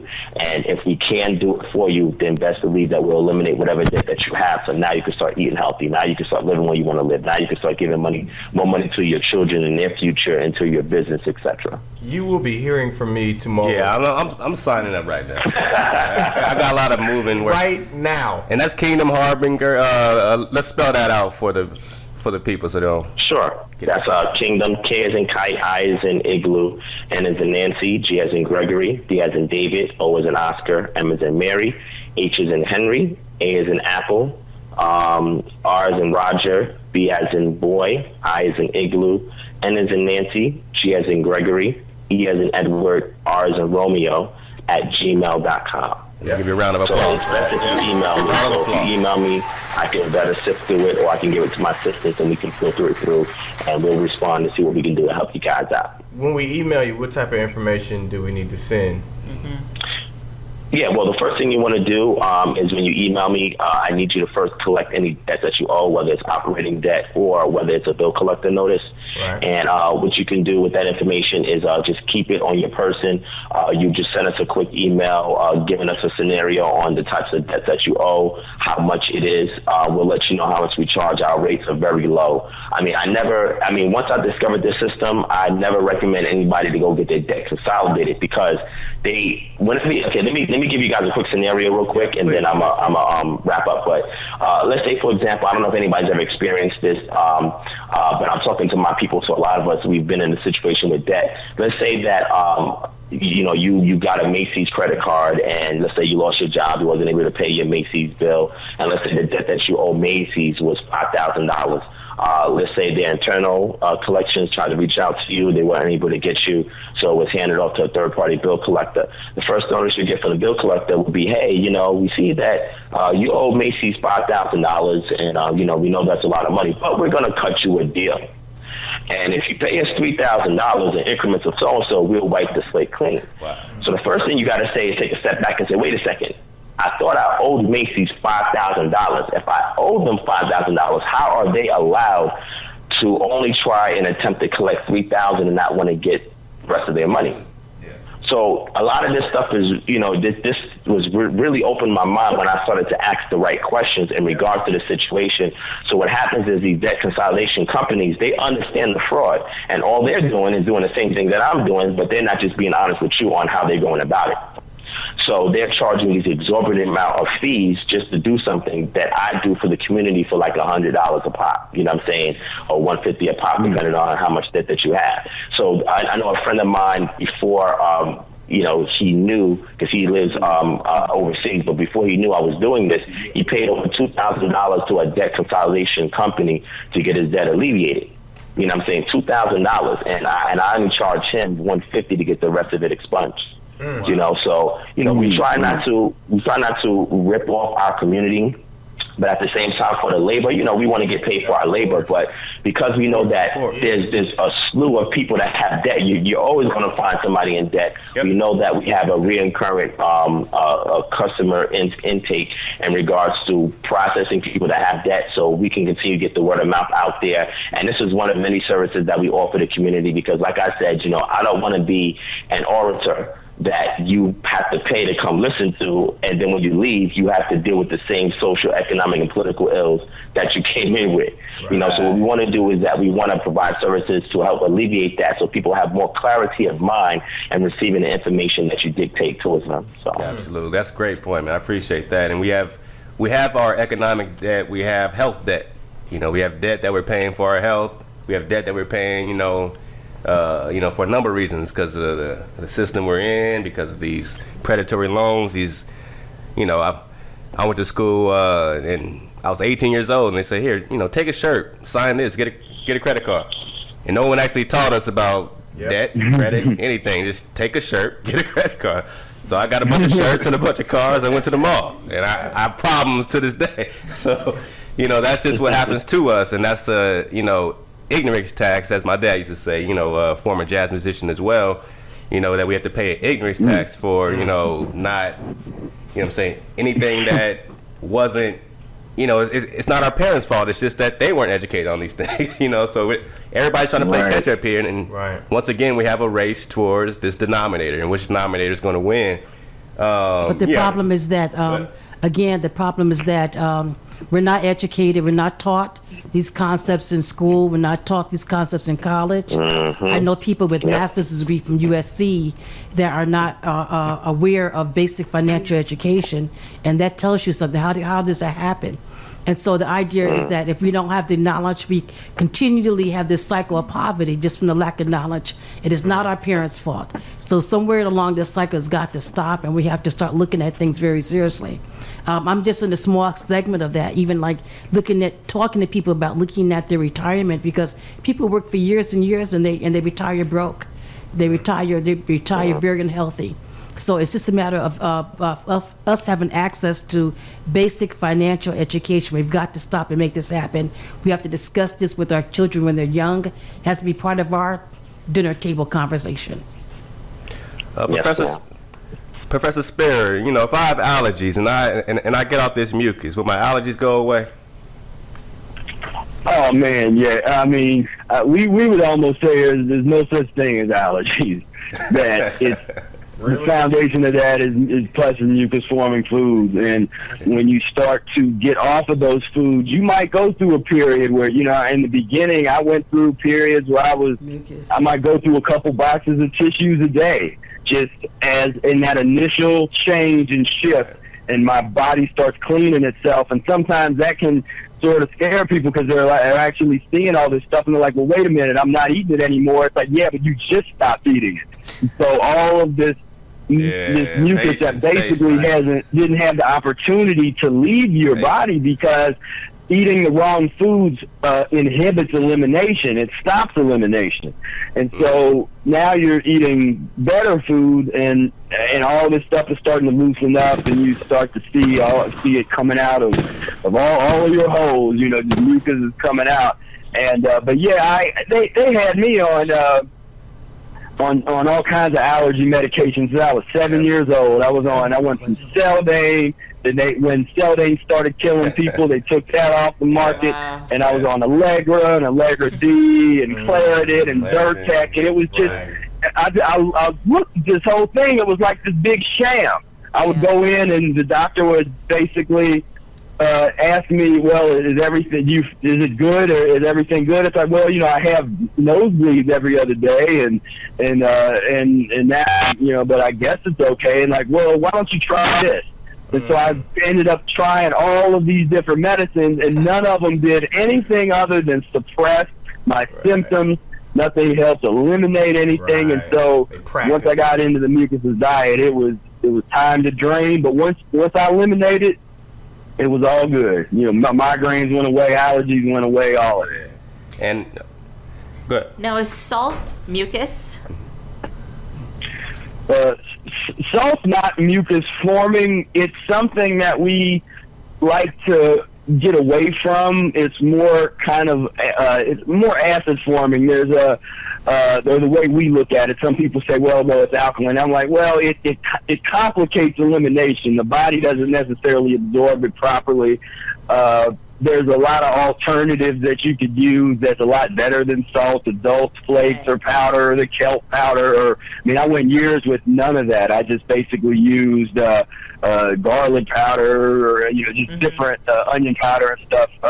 But as far as salt goes, it's something that I recommend transitioning away from. You don't have to be too obsessed with it, but you'll notice that initially your eliminations will be really salty, because a lot of that waste is salt. The body tries to eliminate whatever it is unnatural or that it doesn't need, and so you'll notice that some of your mucus that comes out might be real salty. What happens is, if you go long periods of time getting away from salt, those eliminations, when you have them, which become rare, but when you do have mucus eliminations, they're not salty anymore. Yeah, okay. What's interesting is that, when I tried to get off of, or when I first stopped eating seafood, and I'm still trying to work my way off the fish, but I realized that the vitamins I was taking for like joint pain or anything like that had shellfish in it. Does that, have you thought about that in terms of like these vitamins and the shellfish that they contain, and in terms of the mucus? I know some people have issues with it that practice dietary laws or biblical dietary laws. How does this shellfish capsules? I don't know what it is. Yeah, to me, those that stuff is insane. It's like insanity that they put these things. We're gonna again, we're getting back to that, because if you're talking about nature, or even if you're talking about the biblical, all that kind of stuff, nobody was, and there's no animal or any other species that uses chemistry to try and dilute and distill things, and then pack them in these little things that are swallowable, that you're able to swallow. And that's just diametrically opposed to nature. It really doesn't make any sense at all. And then again, we're getting into the mind of the Western dietetic theory. Our brothers and sisters in the 1800s in Europe that thought that their diet was supreme. They sort of passed along this tradition of thinking that we need something. The paradigm shift that we need to consider is getting away from this concept of what we say the additive principle, this idea that we need something. We need certain vitamins, we need certain proteins and all this kind of stuff. If you shift your consciousness to the concept of elimination, we need to eat food that aid our body in the elimination of waste. Any pain that we suffer is based on acid. Mucus and pus-forming foods are all acid-forming foods. They ultimately decompose into acid. So when you're talking about joint pain, and you're talking about just different pain, skin problems, all of the maladies of the body, you're talking about out, and these acids are from undigested, uneliminated, unnatural food substances that we've been eating from childhood on. Yeah, So yeah. we need so- more of a alkaline type diet. That's where it's out. It's the getting away from the things that create all of this acid waste. The acid equals pain.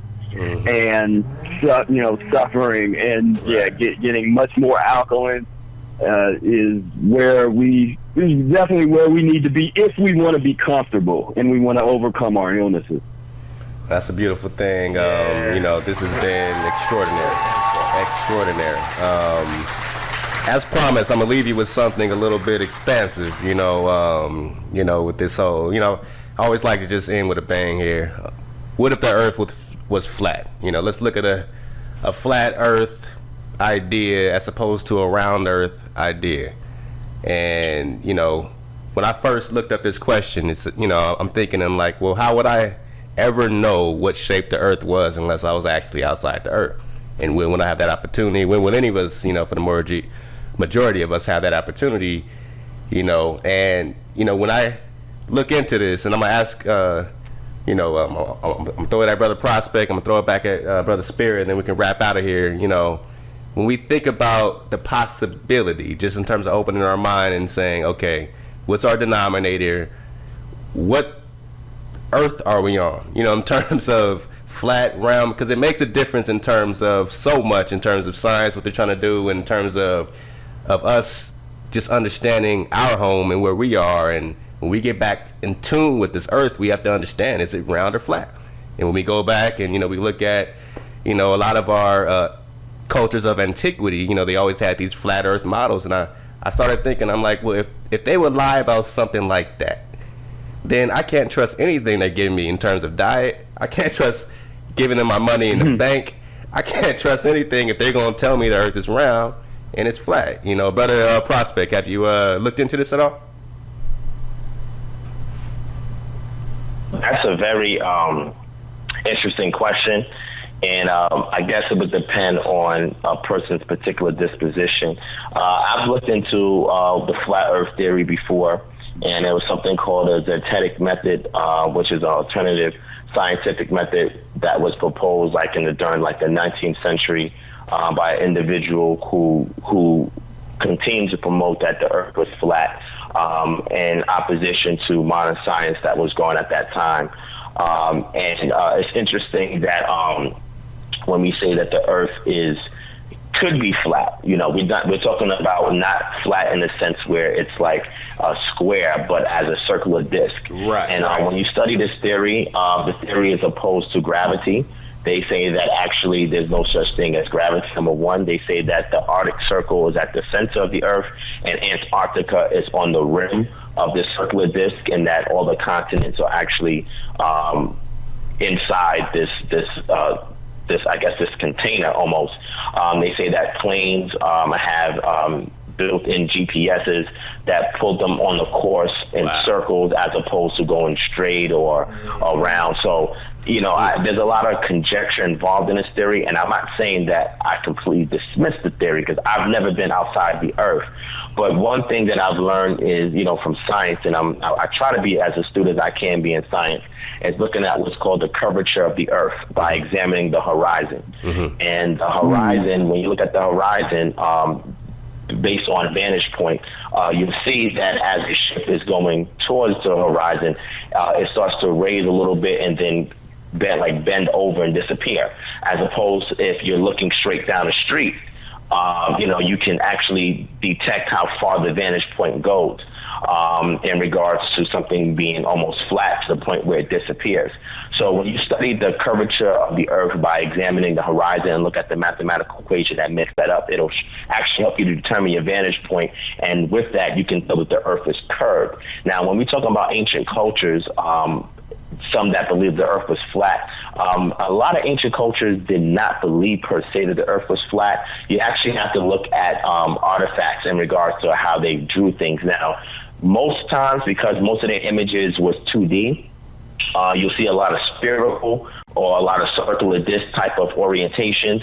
One interesting one is looking at the ancient Sumerians. The ancient Sumerians have the cuneiform where they actually have the sun at the center and all 9 planets that are surrounded it all in circles. But when you actually look at the calendrical systems of these ancient cultures, that examine a lot of the constellations such as Orion, Sirius B, etc., you'll see that they believe that that the Earth would circulate, or that these bodies would circulate or go around the Earth. And also, one thing about a flat Earth is that you would never have any nighttime per se, because if the Earth is flat or circular and the sun is always hitting Earth, then that means there would be no nighttime, because the Earth would not turn on its axis. You understand what I'm saying? So you have to examine these certain things to be able to say, okay, if a person did create modern day time, create this theory, what was the purpose of it? And what I've examined is that it was based on, a lot of conspiracy theories. Now, that doesn't mean there's no weight to conspiracy theories. It's just that it goes in opposition to a lot of ancient scientific methods that have been established, even though some cultures did believe the Earth was flat. But a lot of the more advanced ones understood that it was more spherical. And also, it goes against modern science. And, their thing that they purport is that, because we've never been in outer space, what's being done is that it's much cheaper to fake a space program than to actually create one. So they say that, the governments of the world have united and they're conspiring against us. Now, do I believe there's a conspiracy with the elitists against the population? Of course I do. But do I believe it to that extreme? I'm not fully convinced to that extreme. But because I'm adept at understanding what that theory is, the origins of it, and actually looking at it objectively and unbiasedly, conclusively, not definitively, I would say that I don't purport to that specific theory. But I don't knock anybody who has a personal conviction if they can provide with me enough evidence with the appropriate interpretation to convey to me why they choose that particular position. Right. Well, that's on point. For me, just being a layman out there, I'm rooting for something like this. I'm rooting for the Earth to be flat. I think that would be really cool. I think that'd explain a lot. It'd explain me. And we always use that analogy where we say, the Earth was flat until they realized it was round, but we kind of use that in terms of Western dietetic theory. Sure. And dogma. It's really a dogma, because we're not taught to question things on that level. Even some of the brothers and sisters that get into some of the real, expansive kind of concepts, they still, when they get a sniffle, they're still going to, the bald head person in the lab coat giving them these drugs, some of the most advanced brothers and sisters, so that's where we have to, really question. Like I said, I won't tell you, I won't say don't believe in the protein theory, but I will say study its history, study its origin, study the origin of the nutrition theory, the entire concept of diet, and see if, when you look at the origin of it, if it makes any kind of sense. But some of these explanations on which the entire Western dietetic thought are based are, in my opinion, are insane. I mean, just the reasoning that is used, because they don't even know that that these are theories. They think that they're facts just because of the way they're talked about. Right. And so I definitely relate to the phenomenon of the flat Earth versus the round. I don't. I have studied the theory. I mean, I tend to. Believe in the spherical thing, but but then philosophically and theoretically, I like to see, just in my own head, I like to look at that connection. We talk about the iron in the blood. Well, I'm interested in what happens when my blood gets really clean. Why can't my iron shine like the iron that's in the sun? If it's the same iron, I'm interested in what, and then we can get into some, transmutation kind of discussions of that are more philosophical and theoretical, but they're within the realm of what we're doing in terms of physiological change. You know, we don't know what the potential is yet. We have a sliver of an understanding of the first step to take, but, you know, we got a long journey, and the potential is basically, you know, we don't know yet. We have to get on this path and be the pioneers to really see how far does this thing really go. Right. Well, brother, you just coined your next book title, Iron of the Sun. Cold work. Cold work, Professor Spira. Hey, you know, this is, you know, again, truly an honor to have you guys up so late and just, you know, vibe with everybody here. Thank you, my brothers. You know, it's truly been a treat for Drop Nation. I'm sure we're going to get a lot of just, you know what I'm saying, great feedback and demands, you know, to hear a continuation of all these discussions, you know, to put some things together, and hopefully, you know, a few people out there got some good tips to get that mucus-free life together, and you know what I'm saying, get that together, the spirituality together. Yeah. This is the bond that we believe is a denominator. I believe that the race to this particular denominator can be won in this frequency. King Drop, we gotta invite them back. Oh, you got that. Hey, I come listen to these cats all night, man. These are busy kings. Yeah, we gotta put out the invite whenever they're free. You're wishing on a star, brother. Yes, sir. Kings, we appreciate you guys, and you know what I'm saying, please don't be a stranger to you know what I'm saying, Drop Nation over here. You know, we're just goons trying to figure out a couple things. That's it. You know? Yeah, well, it was a privilege to talk with you guys. Yeah, just let me know. Definitely would like to be on the show again, and, you know, just keep getting deeper and deeper, and Absolutely. really get this information out there to folks that really need it, because we just need some relief at this point. You know, we can just feel better, and it's not too hard to feel a little bit better pretty quick once you're armed with the right information. But so you can find me at mucus-freelife.com. I'm on Facebook, Professor Spira. Pro, I got another account, Pro Spira, email spira@mucus-freelife.com, and visit me and check out Professor Honorarius Mucusless Diet Healing System, annotated, revised, and edited by Professor Spira, and Spira Speaks Dialogues and Essays on the Mucusless Diet Healing System, available on Amazon or mucus-freelife.com. Like I said, busy king said. Busy, buddy. Busy. Divine Prospect, please leave us again, you know, just where we can, you know, reach your next lectures and, connect with you. Oh, hold up. I think he's calling me back right now. Can you click him in right here? Yeah. Oh, there we go.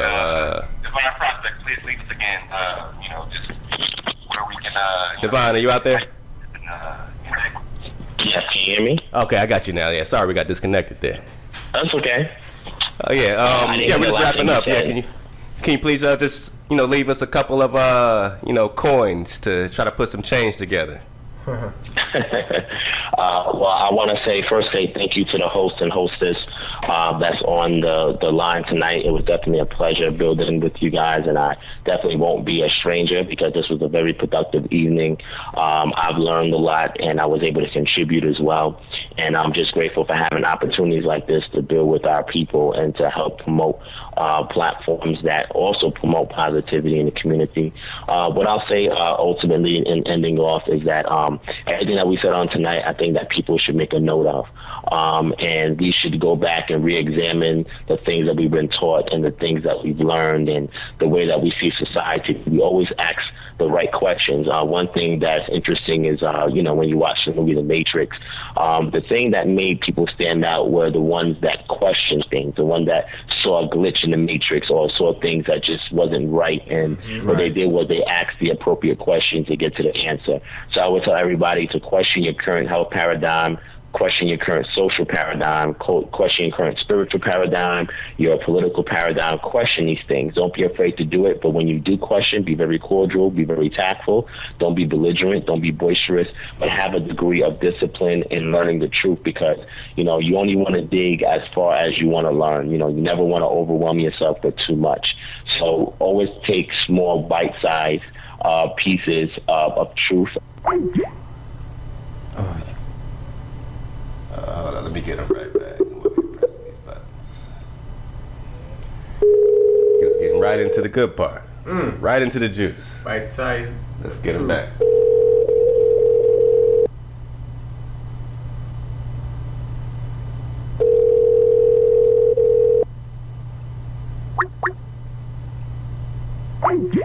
Okay, there we go. We got you right. You know, we said let's get to the truth. Right there.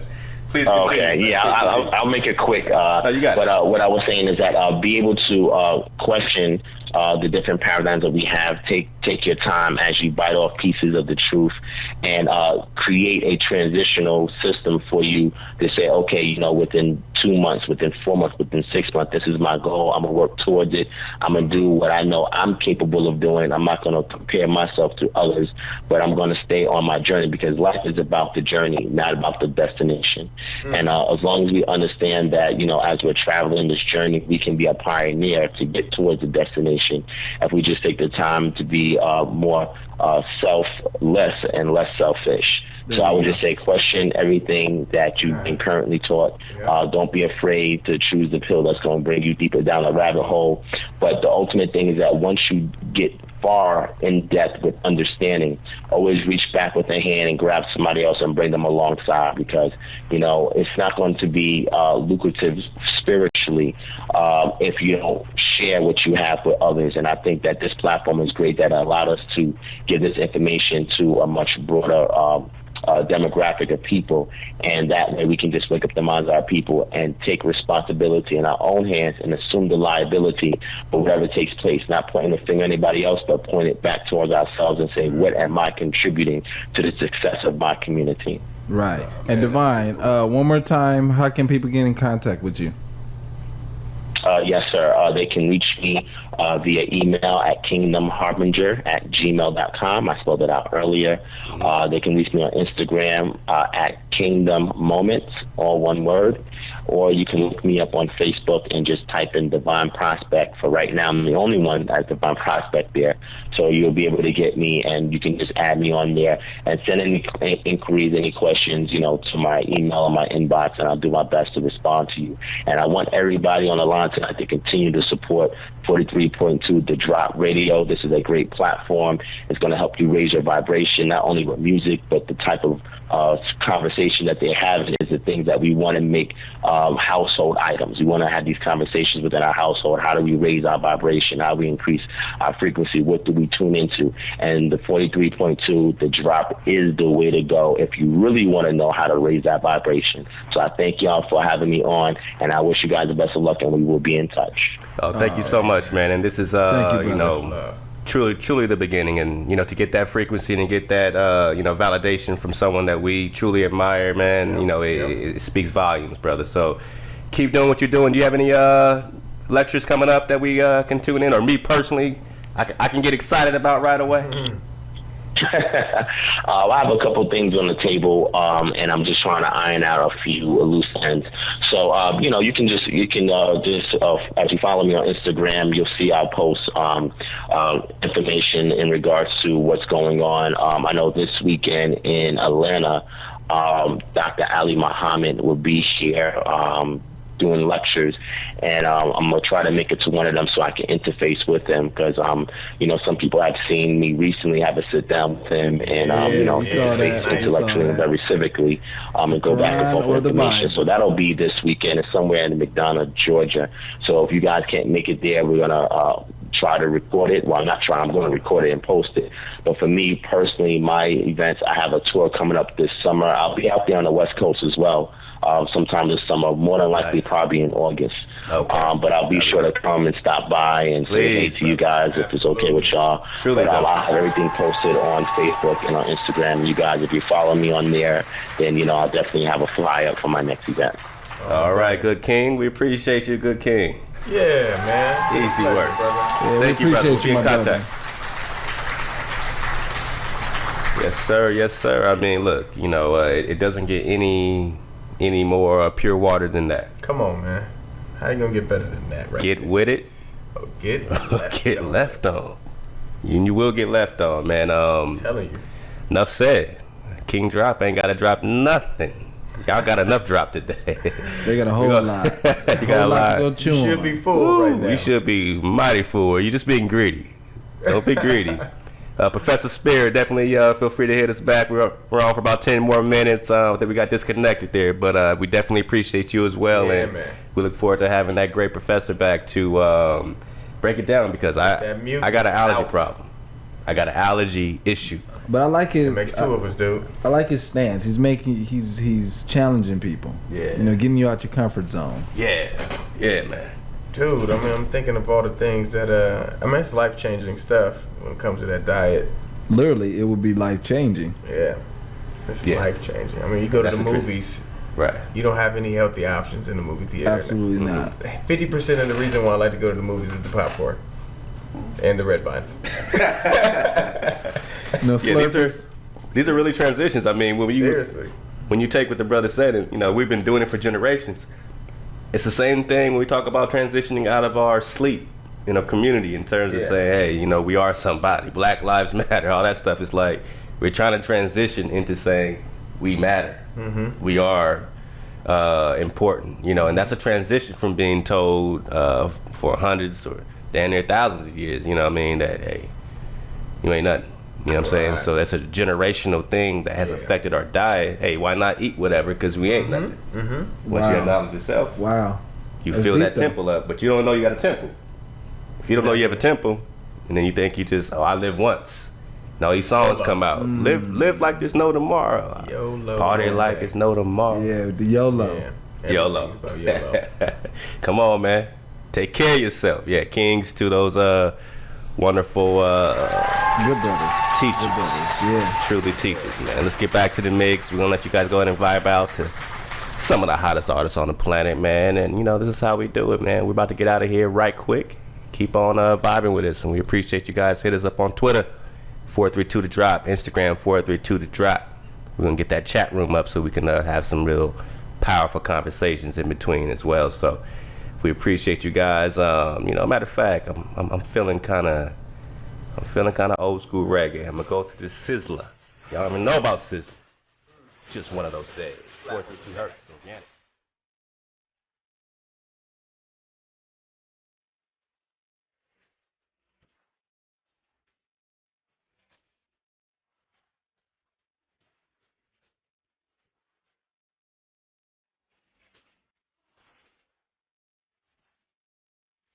Yes, Kings, Professor Spira. Oh, there you go. Wait.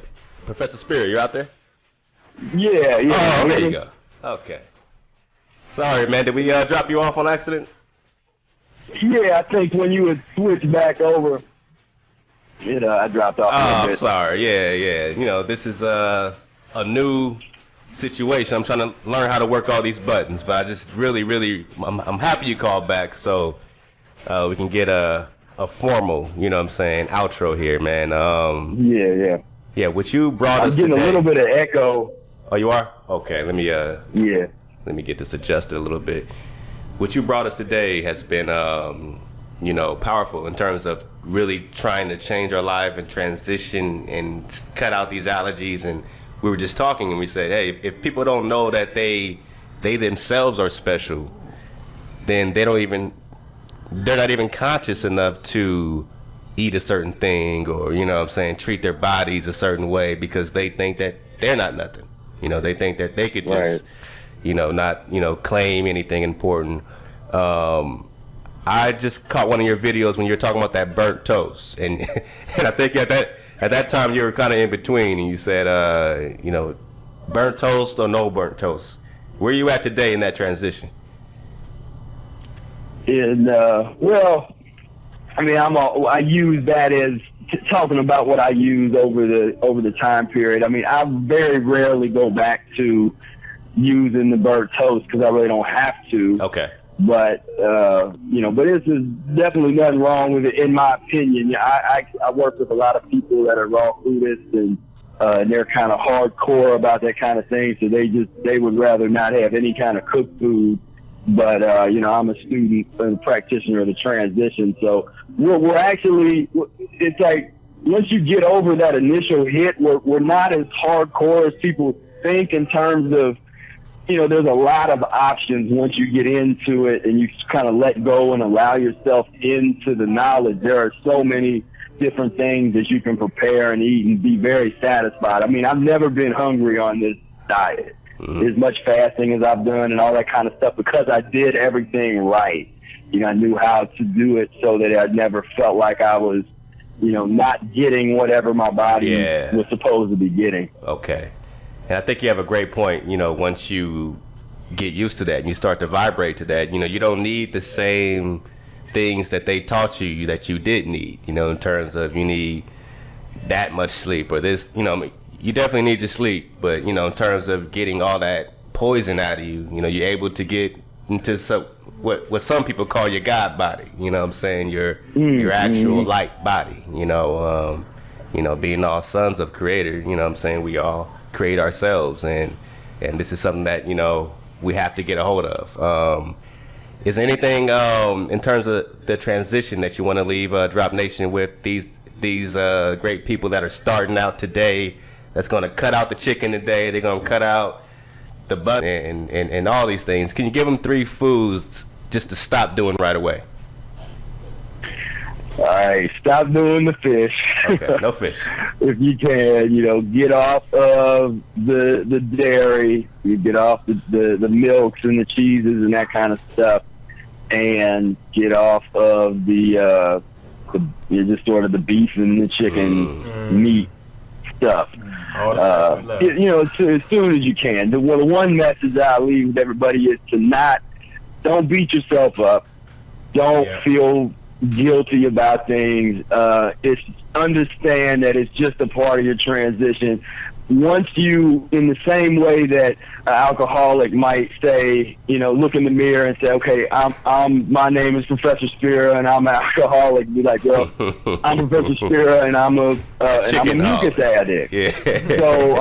So I am gonna be gentle with myself, and I want to make that point, because sometimes I know I can come across kind of intense for people that have never heard this information, but at the same time, I got so much love for myself, and I try to tell people, like, you have to really love yourself. This diet makes you be, very introspective, and you get very intimate with yourself and who you really are. Looking in the mirror and being honest with yourself. Yeah.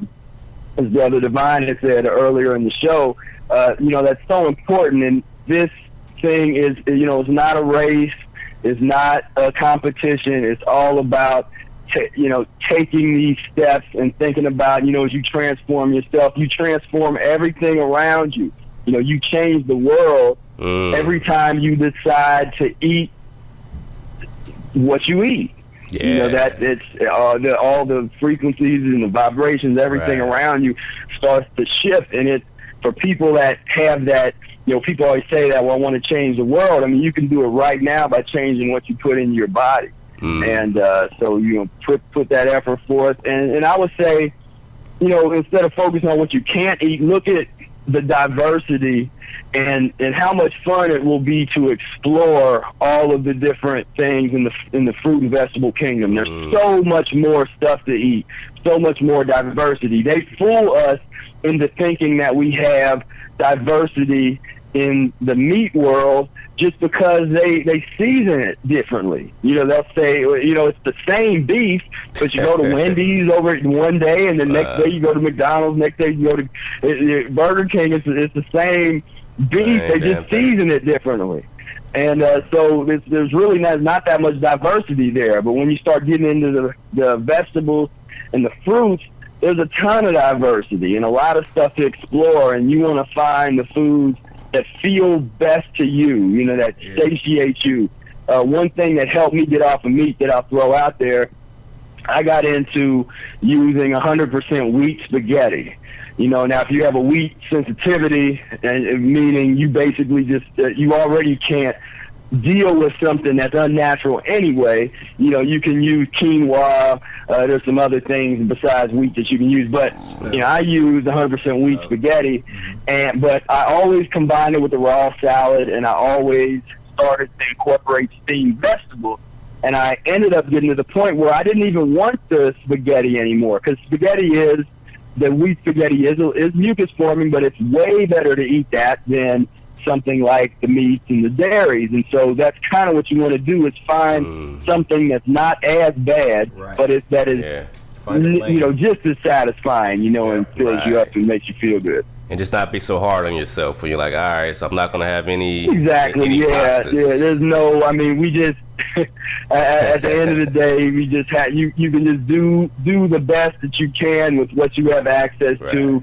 Like you say, the finances, all of these factors. Once you sort of change your mindset and say, okay, well, I'm going to do this. Like, I want to be healthy. What better gift to give your family than to be here for your family? To be in good health. Brother Eric talks about this all the time, where they try to teach us that we want to leave some kind of monetary legacy, like that's making millions of dollars and having some kind of trust, like that's giving something to our family. Why don't we be here? Instead of being ended up in a wheelchair or in a hospice, why don't we let's get ourselves together and see again what the potential is? Is it possible for us to, totally avoid that entire reality that they've created for us? Like they say, they have a place for you within this system, within this society. They have places where they are ready to send you when you no longer can function properly, and it's become normality to just send the older folks off into institutions or places and kind of hide them. And I kind of had the unique experience growing up that had a mother that was terminally ill. So I spent a lot of time in hospitals as a young child, visiting with my mom, and then the last 2 years of her life, she was in a nursing home. And so I sort of saw that environment, and first of all, I saw what they were eating, and sort of that level of consciousness that's there, which is criminal. But just being in that environment let me know, like, this is something that's real. If I don't find a way to get myself together, the path that all of that the whole pus and mucus society is going to, it's not worth it to me. That end result, if I'm going to have all this stuff that I thought was fun and eat all these things that I thought were good, but the end result is what I saw in these nursing homes, then show me the fruits and green leafy vegetables in the enema bag, and I will take my chances with that. Right, absolutely. Well, this is just the beginning, like I said, and hopefully we can have you on, at least once a month to check in with the people and hopefully get some updates with the transition diets as well. Yeah, man, that would be. Yeah, definitely. We appreciate you. This is big. But thank you so much, and once again, can you hit the public out here, with just a couple bits of your information in terms of how to follow up with it, if they want to reach out to you and just keep you up on their transition. Yeah, definitely. Mucus-free-life.com. My blog is mucus-free-life.com/blog. We got a lot of free content out there. Some frequently asked questions page, the different lists. One list to check out. Don't get hung up too much on the mucus-forming foods list. Check out the list that is the transitional diet list. It's basically the favorite foods, mucus-forming and mucus-free, that I find useful for the transition. So there's more stuff there. You don't have to look at the mucus-forming food list as like a forbidden food list. That's not what it is. It's just basically being honest about which foods do and do not create mucus. But, so there's a lot of stuff I put out there. My YouTube channel, which I didn't say before, you type in Professor Spira, you should see a bunch of my videos. Subscribe there, and I've been doing a lot of question and answer sessions. If I get questions through the social media or things that come up that I think will be good to talk about on the Q&As, I do that. I've also been doing some kind of the Skype, not Skype, but the Google Hangout and Google On Air, where I have different people from the community come, and we of have a discussion together. And so the YouTube channel, my email, Spira at Mucus-free-life, mucuslessdiet.com. And again, strongly suggest check out the Professor Honorarius Mucusless Diet Healing System, annotated, revised, and edited by Professor Spira. You can go on Amazon and find the paperback version. There's a PDF version that we sell on mucus-free-life.com. There's Kindle is on Amazon.